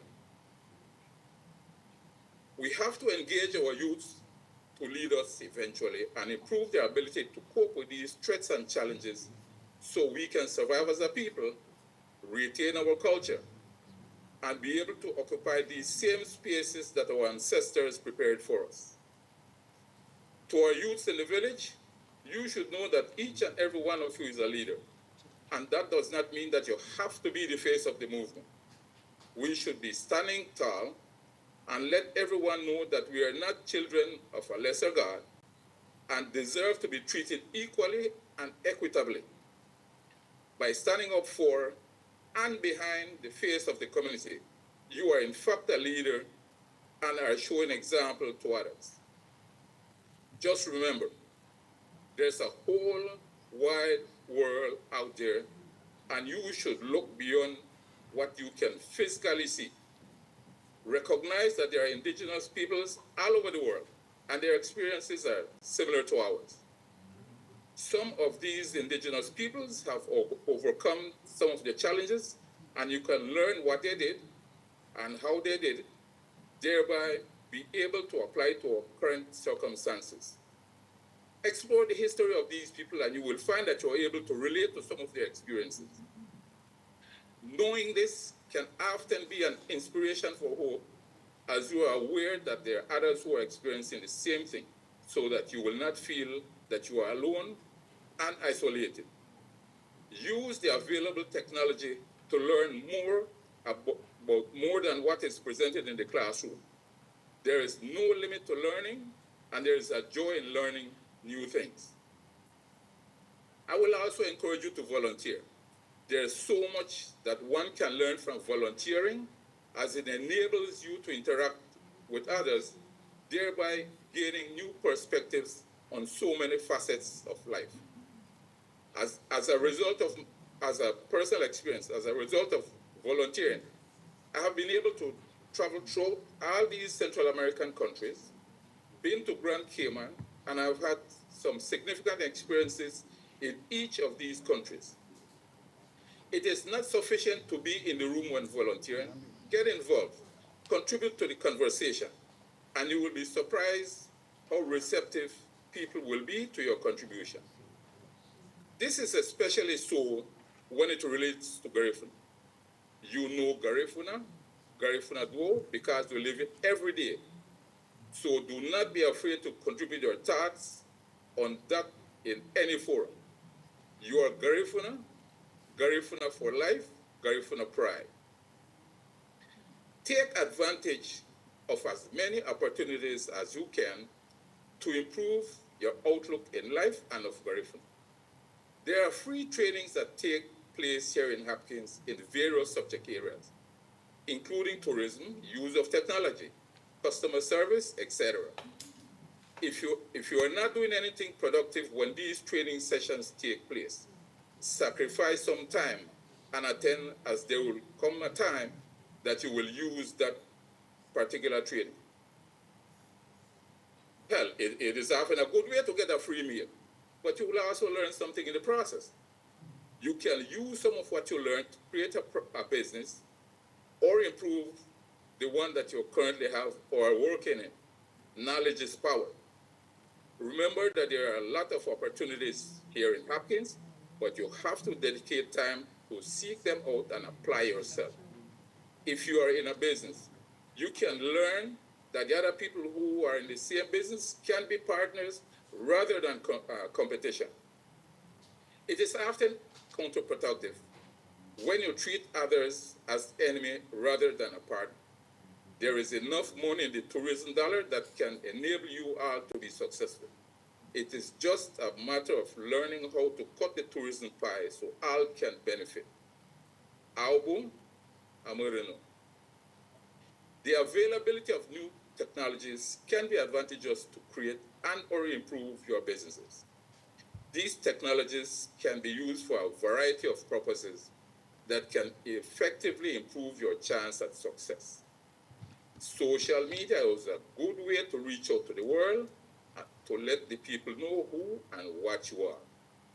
We have a few local businesses that have taken advantage of social media to make their presence known worldwide and have put Hopkins on the map, including Ella School Spot and Hopkins on Cut. Some of you can do similar things. One of the reasons why they have experienced this success is their ability to provide excellent customer service, and one of the ways they do that is by communicating well with their customers. Let us look at what they do and see if we can copy that. To the adults in our village, you stand between the youth and the elders. So as such, you have some responsibility to continue to acquire wisdom from the elders and pass it on to the youths. We cannot give up on our youth. They are our future. This is the same source of guidance you had when you were younger. In our adult population here in Hopkins, we have a lot of expertise and traditional knowledge that the younger ones can benefit from. There has been a deterioration in various aspects of our culture that the adults and elders can help us to reclaim, revitalize, and retain. This includes the speaking of our language in its proper form, the display of our dances, the singing of our traditional songs, our spiritual ceremonies, etc. We need to reclaim those if we want our culture to survive. It is incumbent on us as adults to reach across the aisle to the younger ones and do what we can to engage them. Similarly, when they reach out to us, let us share our knowledge with them so that they can have a pride in who they are. The idea of being Garifuna only during this month and when there's a photo opportunity is not helpful to the survival of our culture. Time and time again, I've heard this statement or observation from a number of people. We are Garifuna 24/7, 365, never forget it. As mentioned earlier, in Hopkins here, we're facing a number of challenges that have affected our lives and our way of life. We are affected by marginalization, land issues, economic issues and opportunities, frustrations that are related to being sidelined, lack of financial support, etc. I will try and speak to some of this as there are nuances that are relevant here. Ever since we came to the territory of British Honduras, we have been suffering from marginalization, and it makes one feel as if our voices are not being heard or not listened to. This is evidenced by a number of occurrences that have taken place over the past few years in our communities. The initiation of the marginalization was our being relegated to south of the Siboon River after discussion with the colonial masters. In an effort to keep the enslaved and the indentured black population away from us, the colonialists, including the established churches, fed them misinformation about us that made them fear us and be willing to take us as less human. The black people in the settlement were considered less human than the Europeans, and so it probably made them, the black people, feel elevated to think of us, Garifuna, as less than them, as if we are children of a lesser God. This thinking has successfully filtered through time, and there are still pockets of that population who think of us as less than human. We experience these microaggressions regularly, and we often don't pay attention to it or choose to ignore it. Here in Hopkins, we have been getting more attention simply because we sit on valuable real estate, and on a literal daily basis, we are being deprived of these lands through various means. Some of it is blatantly illegal. It goes without saying that some of us have decided to sell some of our lands for whatever reason. some of us have mixed up the price of land versus the value of land. These are two different concepts. We are also not aware of what our alternatives are in terms of the utility of land. I have and will continue to implore my people never to sell, because doing that is a one-time deal. Once you have sold that piece of land, it is no longer of value to you, and there's a slim chance to reclaim that land, and slim has left town to parts unknown. There is a process called leasing, and I encourage current landowners who think that the only alternative to sell their land to ask about the process and what the advantages are.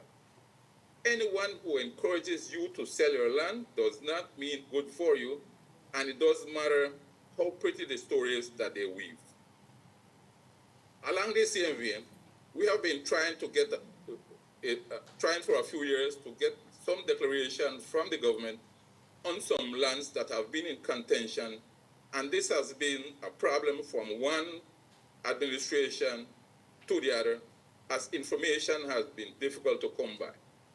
Remember, the former Prime Minister had declared Lands Department as a hotbed of corruption, and he was not telling us a secret, as this is known far and wide. It is a marvel that no one has been sent to prison over some incidents that have taken place, but it is not my place to explore that right now. I just want to remind you all of that. In the laws of Belize, there's a statute that declares 60 plus feet from the shoreline going inland is reserved for public use. In other words, no individual should have ownership of any plot in those spaces. Yet, as we are speaking, there are people who have ownership of plots within those spaces.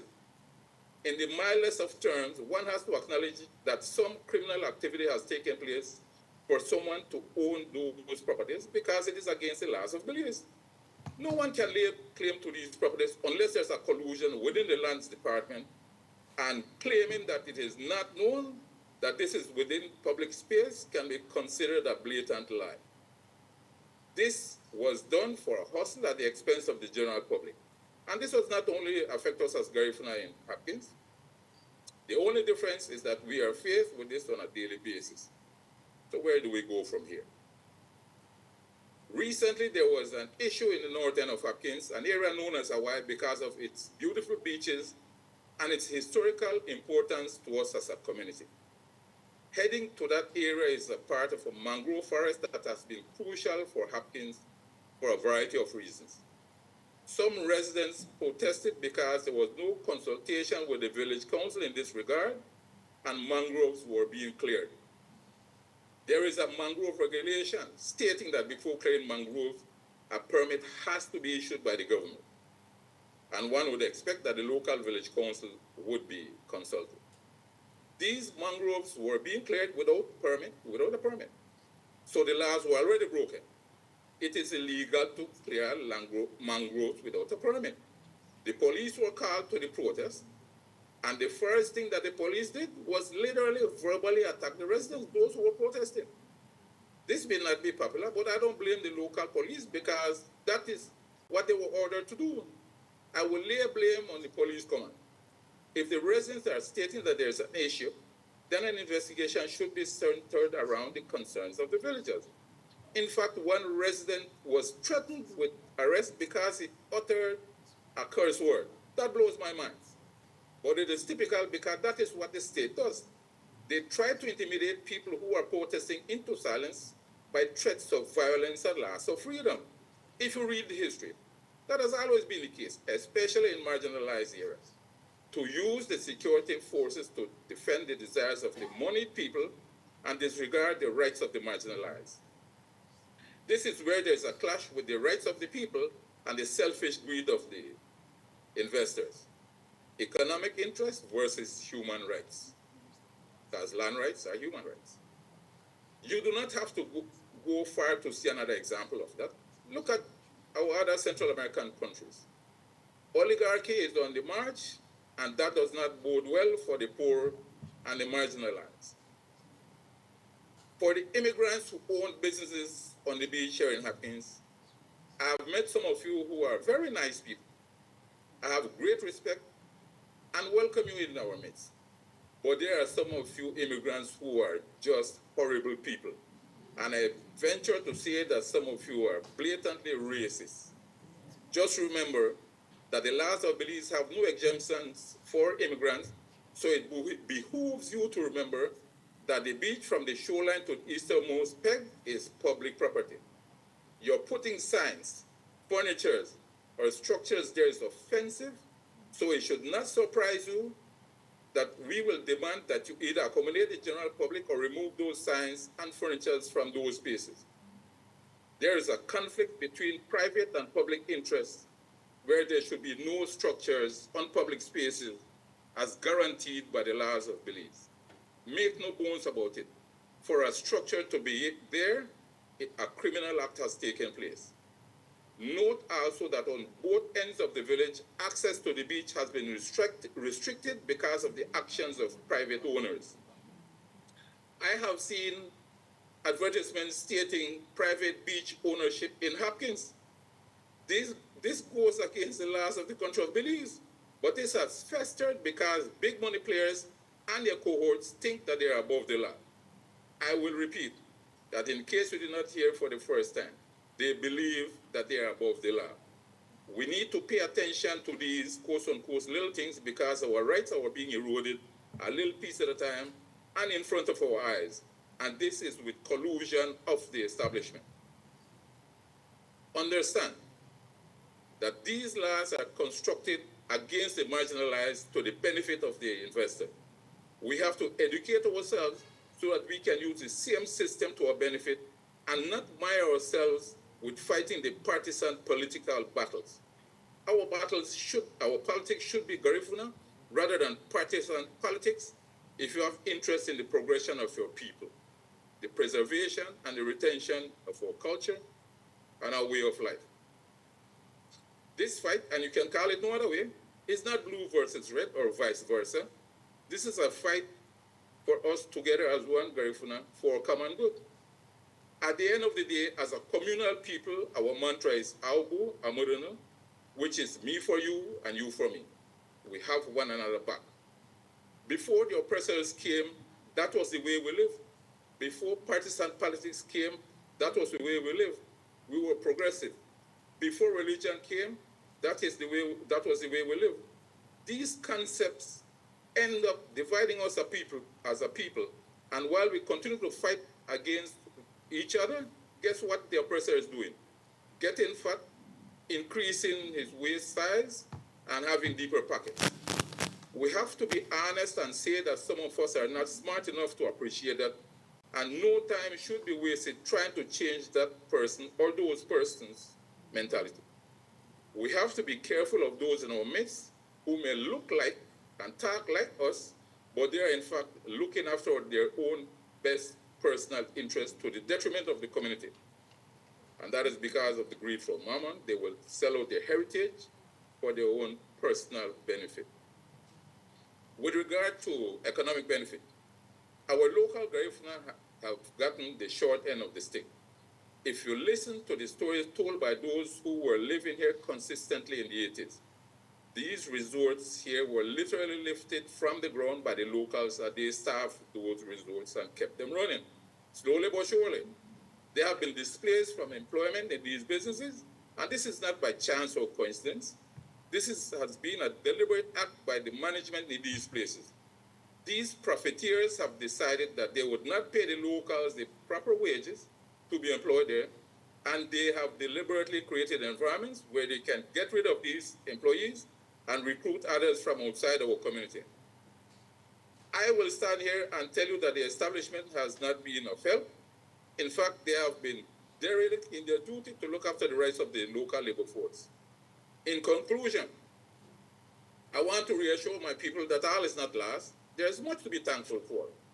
When walking the streets of Hopkins, I can still hear pockets of children speaking Garifuna, along with a significant number of our older people.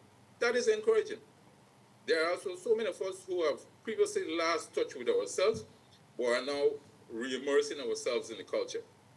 This is an awakening, and we should continue to do that. I am encouraged by the successes of some of our business persons who have increasingly made us recognize as resilient and a vibrant people.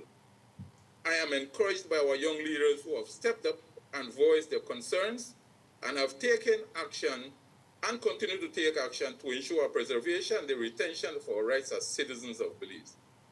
I am encouraged by the integration of the teaching of Garifuna language into our school curriculum, giving the younger ones an opportunity to continue to cement pride in their culture.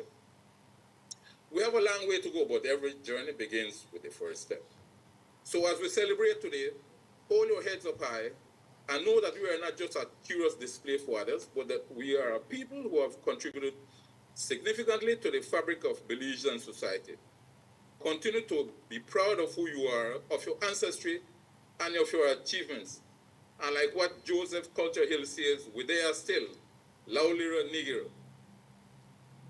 I will also say that I will be sending this text to the foundation so that it can be kept for record. And thank you all so much for listening to me.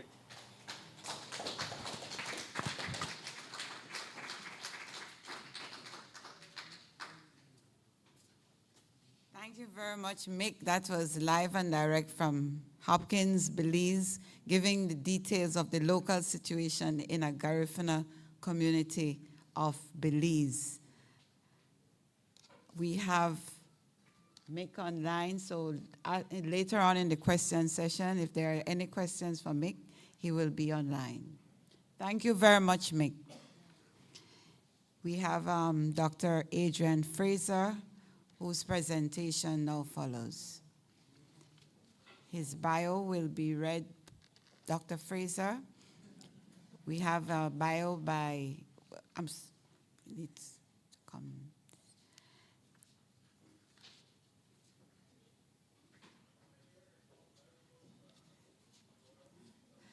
afraid I have to read your bio. I have to read your bio. Don't go. He's former head of the University of the West Indies Global Campus, historian, author, and social commentator. His research lately has been on the struggles of the Kalinago and Garinago of St. Vincent. His latest book, From Villain to National Hero, Chatouillet and the Early Struggles for the Independence of St. Vincent, was launched in August. He also has a research interest in the Garifuna and Kalinago people who remained in St. Vincent after 1797, and I believe that is what his presentation will speak to today. Thank you, Dr. Fraser. Please give him a warm welcome.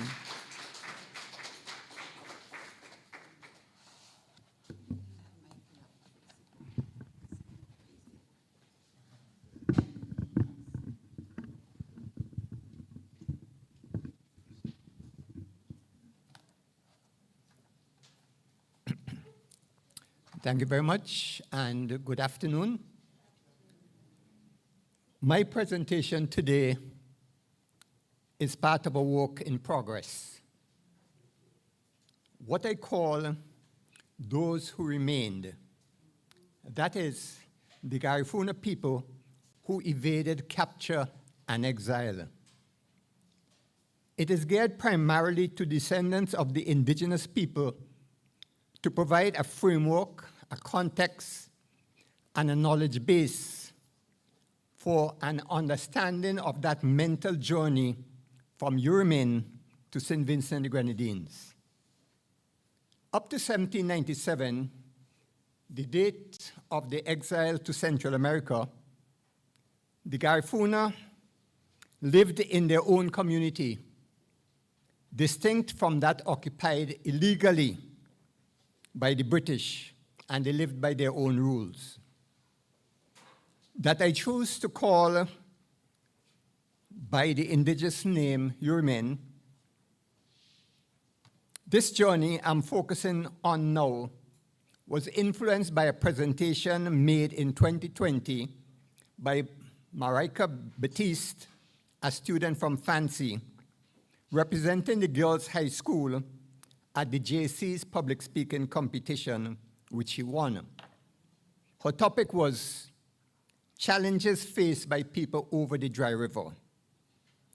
She referred to the struggles of Chatoyer, now our national hero, and constantly reminded us that the struggle continues, in fact, must continue.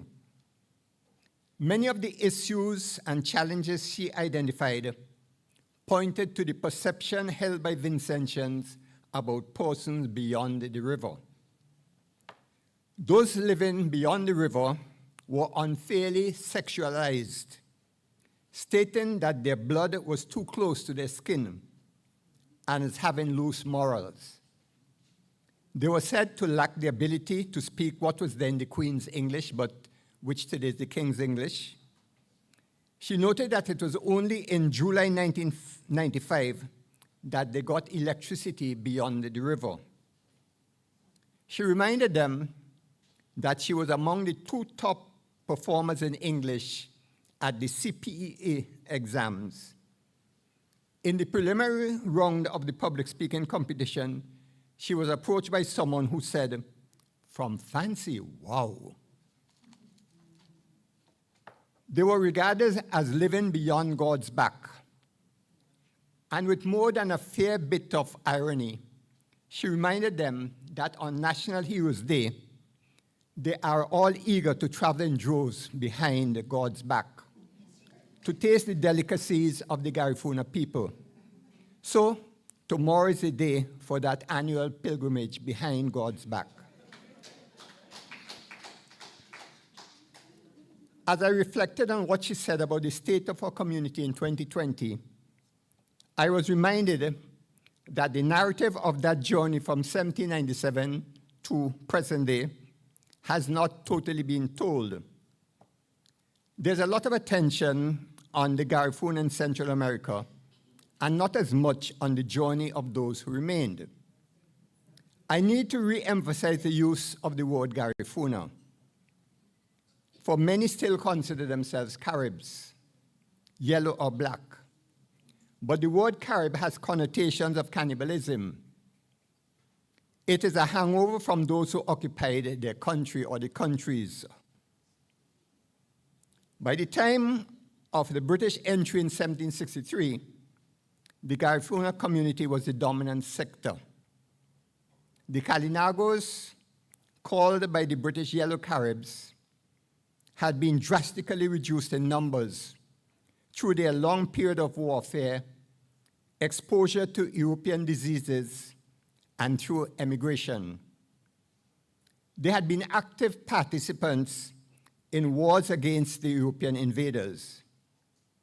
The Black Caribs, a name they created, was an effort to cast them as usurpers, taking over the lands of the original Kalinago or Yellow Carib people. But they were the ones who told us that the Africans who escaped enslavement adopted the culture and traditions of the Kalinago people. As the British struggled for their lands, the Garinago told them in non-certain terms that they were defending the land left to them by their ancestors. I stand with different anthropologists who have made the point that cohabitation and interrelationships between the Kalinagos and Africans, escaped Africans, over almost 2 centuries meant that by the mid-18th century, they were culturally and biologically indistinguishable. It is therefore misguided to make distinctions between the darker and lighter ones. Shades of color could not be used to determine ancestry. Now into the 21st century, those distinctions are even more meaningless, especially as many blacks after emancipation had moved into those communities. To quote Christopher Taylor, the Black Caribs were quickly indistinguishable from the Yellow Caribs in terms of dress, diet, language, and lifestyle. Everything, in fact, except pigmentation and similar racial characteristics. They even adopted the Carib practice of head deformation. This also served to distinguish them from enslaved or free blacks, which, given European demands for the return of runaways, was of signal importance. Now, how many persons escaped capture and exile? The census, of course, are unreliable.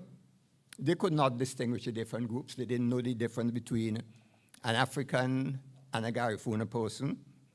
So we cannot rely on them. No one knows, and we probably will not know. The colonial office was at odds with officials in St. Vincent for always changing their numbers and not giving them reliable figures. The truth is that most of those who remained moved into the interior away from interference by the British. Governor Bentinck said, their numbers are greater than we thought. By 1830, Bailey, a visitor to the region, the Caribs were by now seen as marginal to the life of the colony. They keep completely to themselves, and it is quite a rarity to see them in Kingstown. That was his observation. The colonial authorities were quite aware that not all Caribs had surrendered and that some of them had moved into the interior. They had no idea about numbers. There were a few instances of Garifuna resistance on lands they had formerly controlled. In 1798, the part owner of Mount William Estate was murdered by the Garifuna. In the following year, a private of the 4th West Indian Regiment was also murdered. In 1800, 28 Garifuna who had surrendered were placed at the fort with little restrictions except that they had to sleep at the fort during the night. There was always fear that they would return to the woods and reunite with the Garifuna people. Drury Otley, Speaker of the House and then temporarily in charge, had agreed to supply them with vessel and provision to go to the Spanish Main, since it was not possible to keep them in the colony. This was 1801. There was still fear that until the Garifuna lands were disposed of, the island would not be secure. On May 1805, an act pardoning the Garifuna who surrendered before June 20th. You had 28 men, 28 of them, 16 men, 9 women, and 20 children, that is 16 and 45, surrendered and were given lands at Montrond. 230 acres, incidentally, of their own lands. Coulter's, in his journal in 1838, referred to the community at Montrond. This is where they were sent. It's almost inaccessible approach. And he said, an unfortunate people driven out of civil society, even not the cliffs of the mountain, there to mourn over the almost total extirpation of their race. Their school had 16 students, taught by a Carib teacher who, incidentally, got his education in Chateaubriand. It would really be interesting to know what he taught. Coulter continued to strip, and he said that it was a dozen Caribs who, acting as boatmen, transported him along the Carib country. One of the early settlements in the interior that we have been able to identify is Greg's. And this was one of the communities for those who escaped capture and exile. In 1833, Lieutenant Governor Rennie drew attention to the Carib settlement of Greg's, where there were about 30 or 40 people cultivating high into the mountains, away from their settlements. He was very much concerned about the sporadic nature of the cultivation.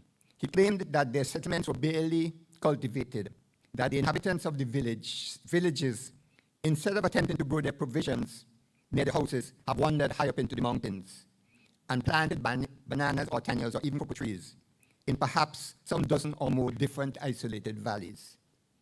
There was obviously a method in what they did. Sandy Bay, in 1876, there was a reference to settlements at Sandy Bay where the Caribs, in the term they used, enjoyed their holdings on condition of giving 2 days' labor a week to Porter, the owner of large estates in that area. So on the lands which they had formerly occupied, they could only settle on those lands if they decided to provide labor for the proprietor. And Porter at that time was one of the biggest proprietors or landowners in St. Vincent.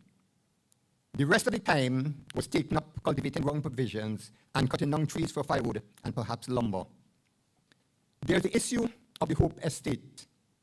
A young girl, lady, by the name of Rosalind, and at the meeting of the council on the 31st of January 1805, she spoke. She had escaped from the Hope Estate, which is in the Bokomen Valley, and spent a great deal of time away from the estate, but had recently returned when that meeting took place. She said that she had been in the woods among Caribs and Negroes, that they built very good houses, grew plenty provisions, kept stock, and to quote her, and lived better than the Negroes on the plantation, armed and as large as a town. She was ignorant of access since she had been blindfolded, as many people as composed 2 gangs at Queensbury and Hope estates in the Bokomen Valley. She saw no white person or mulatto, but that they grew their own tobacco. She escaped and came out below Gordon's, and Gordon's, I think, would be in the Spring Village area. The proprietor of Gordon's was Robert Gordon, who lived at Gordon's Castle, which I assume would be around Gordon Yard. The council was aware of the camp of the Caribs and runaways in the height of Washalabu, which it was called then. They aimed to raise a body of Negroes from the Leeward estates to send after them. Now, Beckwith was astonished at how the settlement, which Rosalind described, how they were able to conceal themselves in the gorge of a mountain 3.5 miles from a plantation.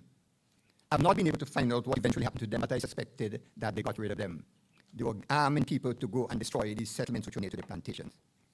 And so we have Monroe and Regis and that particular settlement that we knew about. Now, as we go forward with the disposal of the Carib lands, because from 1805, they said that the Caribs had defaulted and had given up their lands. So the lands were cut into 8 estates: Grand Sabo, Monbentic, Langley Park, Robical, Lot 14, Waterloo, Orange Hill, and Turoma. Now, the final touches, once that had happened, the final touches had been made for the creation of a slave society rather than a society with slaves. The whip still ruled the day on the plantations. So, of course, slavery was still in existence. But what existed was a colonial society with its policy of divide and rule. By 1830, there was no doubt that slavery was on its way out.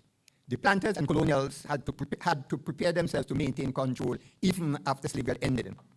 So an act of May 1830 sought to remove certain restraints or disabilities on free persons of color or mulattoes, save and except that such persons shall not serve as magistrates, grand jurors, or be capable of being elected members of the House of Assembly. So they were relaxing the restraints on the free people of color. And remember, the free people of color would have been people who were fathered most likely by whites. This, however, and is stipulated, should not apply to the indigenous population. Nothing in this act shall extend or be construed to extend to any Caribs or the descendants remaining in this island under this act of the 18th of May 1805. So the Garifuna were not enslaved, but at the same time they were not free. There is a lot that could be said about Crown Land, but I just want to make a couple of points about that. As late as 1876, we have the example of John Baptiste from Sandy Bay, who in a letter to the Lieutenant Governor stated that a previous Lieutenant Governor had promised to provide them with small portions of Crown land.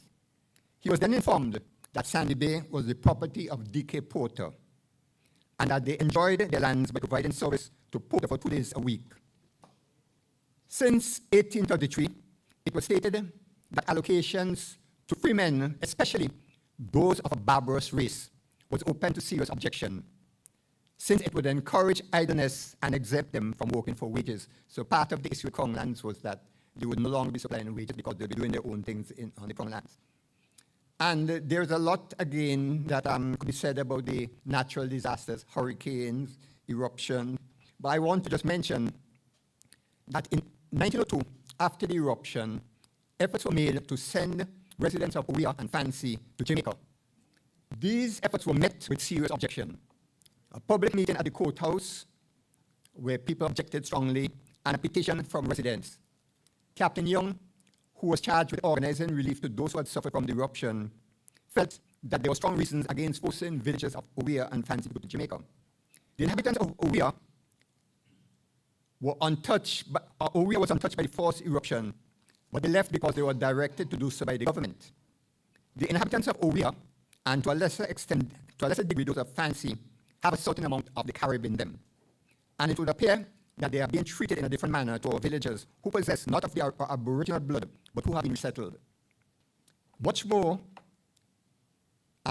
will be said to complete the narrative, but the Garifuna people were victims of what I often call when I'm dealing with colonialism, the cultural bomb.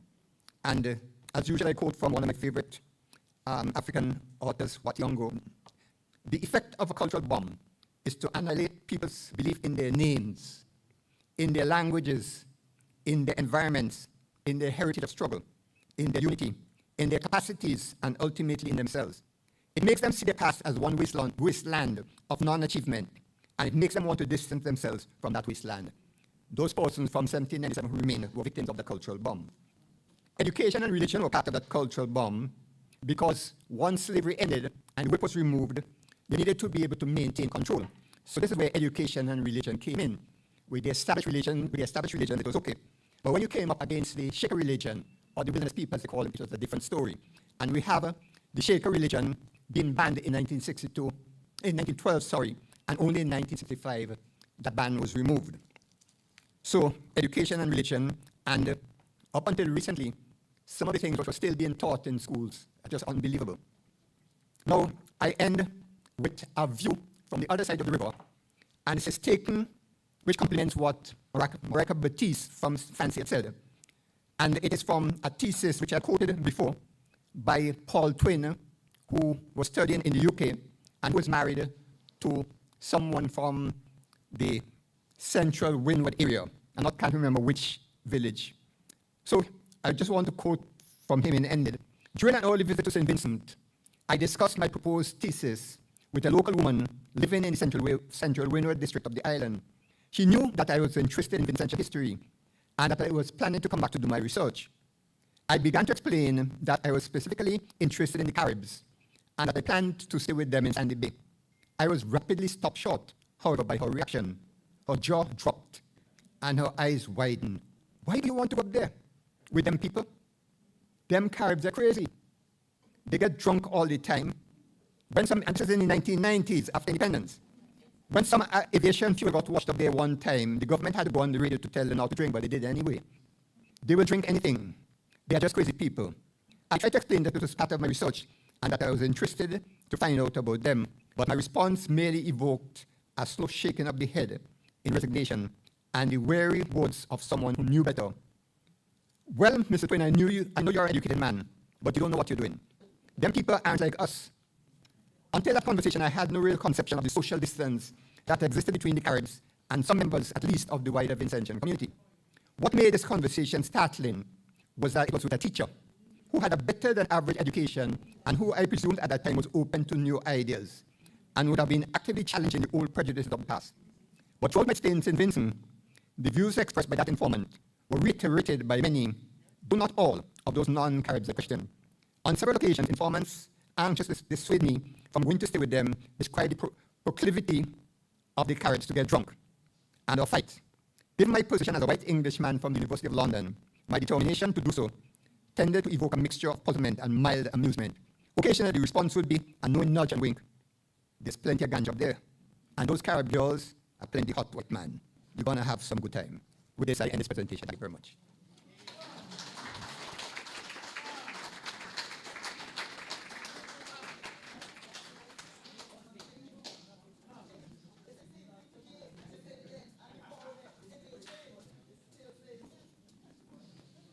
Thanks to Dr. Fraser for his presentation. And before we take any more questions, we have one last presentation by Dr. Michael Gary Denny. Dr. Denny is a professor of history at St. Mary's College of Maryland. He obtained his first degree at the University of the West Indies, Cave Hill, Barbados, and his PhD at Johns Hopkins University, Baltimore, Maryland. Dr. Denny has also lectured at the University of the West Indies and Kenya College, Johannesburg, South Africa. As a Vincentian national who has studied in the USA, he has lived and taught in Africa. Dr. Denny uses experience and expertise to create the program in Africa and African diaspora studies at St. Mary's College. He has written and lectured extensively on the politics of death and modern South Africa and his role as a speechwriter for Nelson Mandela. His major works include Flames of Race, Ashes of Death, Reinventing Cremation in Johannesburg, and The Standard of Dying Race and the Disposal of Dead Body in Johannesburg.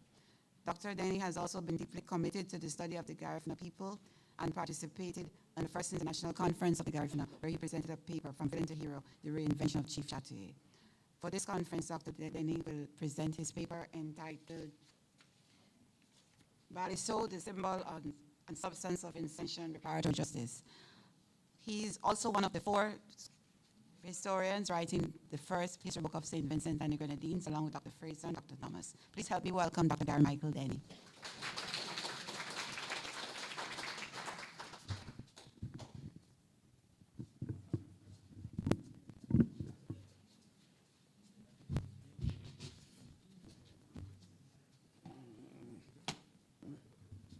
I don't know.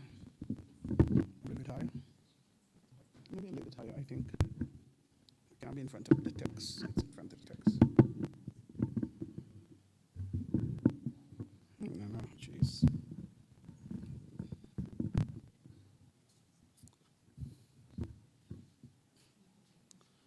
Okay, people. I am the last. That probably means I am the worst. I've had the distinct honor of listening to everyone, basically. And in the process, a million and one thoughts have come through my head. And I have to confess, confession is good for the soul, so I gotta confess. I didn't write a single word for this conference. Not one. Okay. And but I had multiple choices over what I would present. I can speak here forever, non-stop. Let's be clear about that. Okay. And I thought last night I would, okay, I'm going to choose one of these texts that I've written because it is so, I would say, useful to the topic, which is the, Baliso, the symbol and substance, and so on. And I thought, okay, I'm going to do that. And I was pretty much committed to do that. And then my good friend and former teacher, Dr. Fraser, arrived. And so I keep thinking, and so I'm going to give you something else. Okay? I'm going to give you something which Dr. Fraser has read, and Dr. Clee Scott has read, Dr.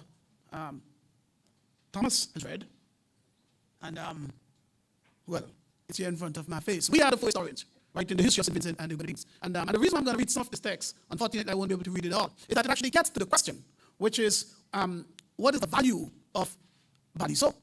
Okay, and so there is no way you could answer the question of the value of Baliso, the significance of Baliso. Why should we treat Baliso, as what I wrote in the stuff I published earlier, as a monument of conscience? How can we, make sense of this? And there's no way you can do this without looking at the history of St. Vincent itself.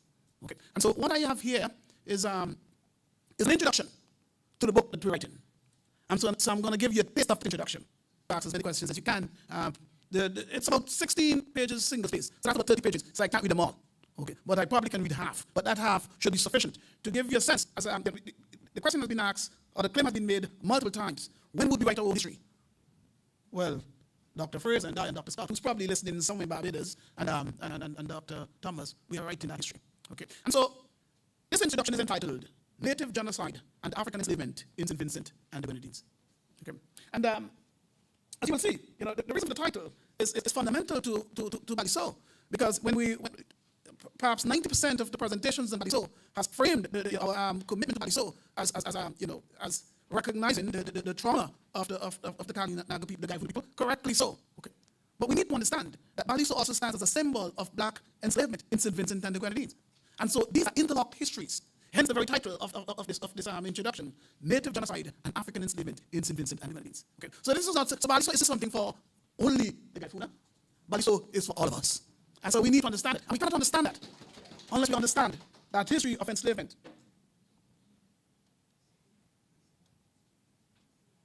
I knocked my stuff out, so I gotta pull it back up. Let me pull it back up.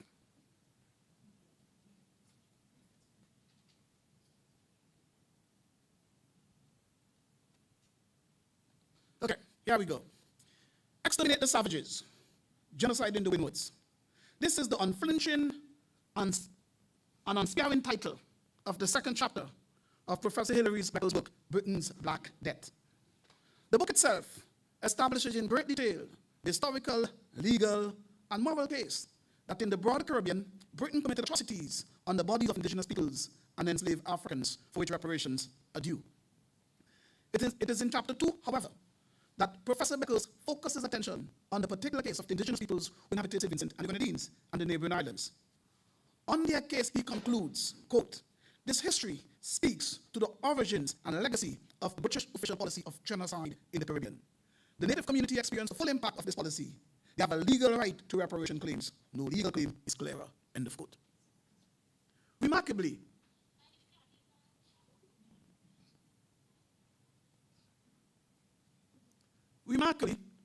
the writings of the British soldiers themselves provide powerful evidence that support Professor Beckles' laser-like description of the genocidal assault launched against indigenous peoples in St. Vincent and the Grenadines. For example, in 1795, as the Garifuna fought the British for the control of St. Vincent and the Grenadines, a member of their 60th Regiment described the conduct of British soldiers towards the Garifuna warriors in the following manner: "We have suspended the rules of war and executed all of them." It is crucial to note that both Beckles, writing in the 21st century, and the British soldier, writing more than 200 years earlier, agreed on a fundamental point, that British official policy permitted the unlawful slaughter of indigenous peoples. However, after the genocide, later generations of British officials and their apologies have sought to erase away two fundamental truths to the history of St. Vincent's indigenous peoples. The first is that they were the victim of genocides. The second is that the British were the perpetrators. Caribbean scholars have not been alone in giving voice to the historic, legal, and moral outrage of Britain's genocide against native peoples and enslaved Africans in the Caribbean. They have also gained invaluable support from Caribbean governments who have become keepers in bringing global, regional, and local attention to the issues of native genocide and the enslavement of African bodies.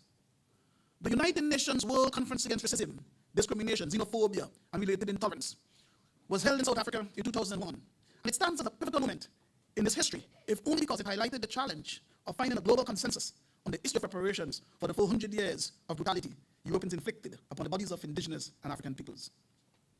CARICOM government's 10-point plan, issued in 2014, also signaled the growth of a new historical consciousness within the region, centered on the necessity and the urgency of confronting the historic legacies of genocide and enslavement in the Caribbean. We need to understand, and I sometimes have to shift away from the text for all kinds of reasons, but we need to understand that what we see over the last 20 years, if we look at that conference in South Africa, and we look at the CARICOM government 10-point plan in 2014, if this was 1980 or this was 1960, none of this would be happening. So we need to recognize that even if there are limitations, which we got to be aware of limitations as to what progress has been made, this is 2024. This is no longer 1954. So we are in a different place. It doesn't mean we have to push harder, but it also means that we have made progress in places where previously there had been none. I mean, when I went to grammar school in 1972, I was fortunate, of course, that Dr. Fitz was there teaching grammar school. But there was one book we used in the Rise and Fall of the Black Arts one year in 1973, and there was nothing after that with all the other teachers and so on. Okay. One would suspect that we live in a time where we can have a much more sustained teaching of Vincentian history in Vincentian classrooms in a manner that was impossible in 1972. And so that's what I mean when I say we got to recognize strangers when they exist, even if these strangers may not be as, we may not be in heaven, but we are close away from hell, I would suggest. Now, St. Vincent and the Grenadines, interestingly, has been one of the leaders of these efforts to focus on the history and the necessity of reparations for enslavement and native genocide in the Caribbean. So we should, realize that Vincentians have also played, a role in this, greater regional and global consciousness and so on. And so our text and this introduction, native genocide and the enslavement of African bodies in St. Vincent and the Grenadines, is in direct conversation with the political and intellectual environment nurturing this kind of scholarship. And it needs to be acknowledged that it is literally the first kind of scholarship in St. Vincent and the Grenadines. There is no such book in St. Vincent and the Grenadines. This book is therefore long overdue. In fact, even our authors, our decision to write and publish this book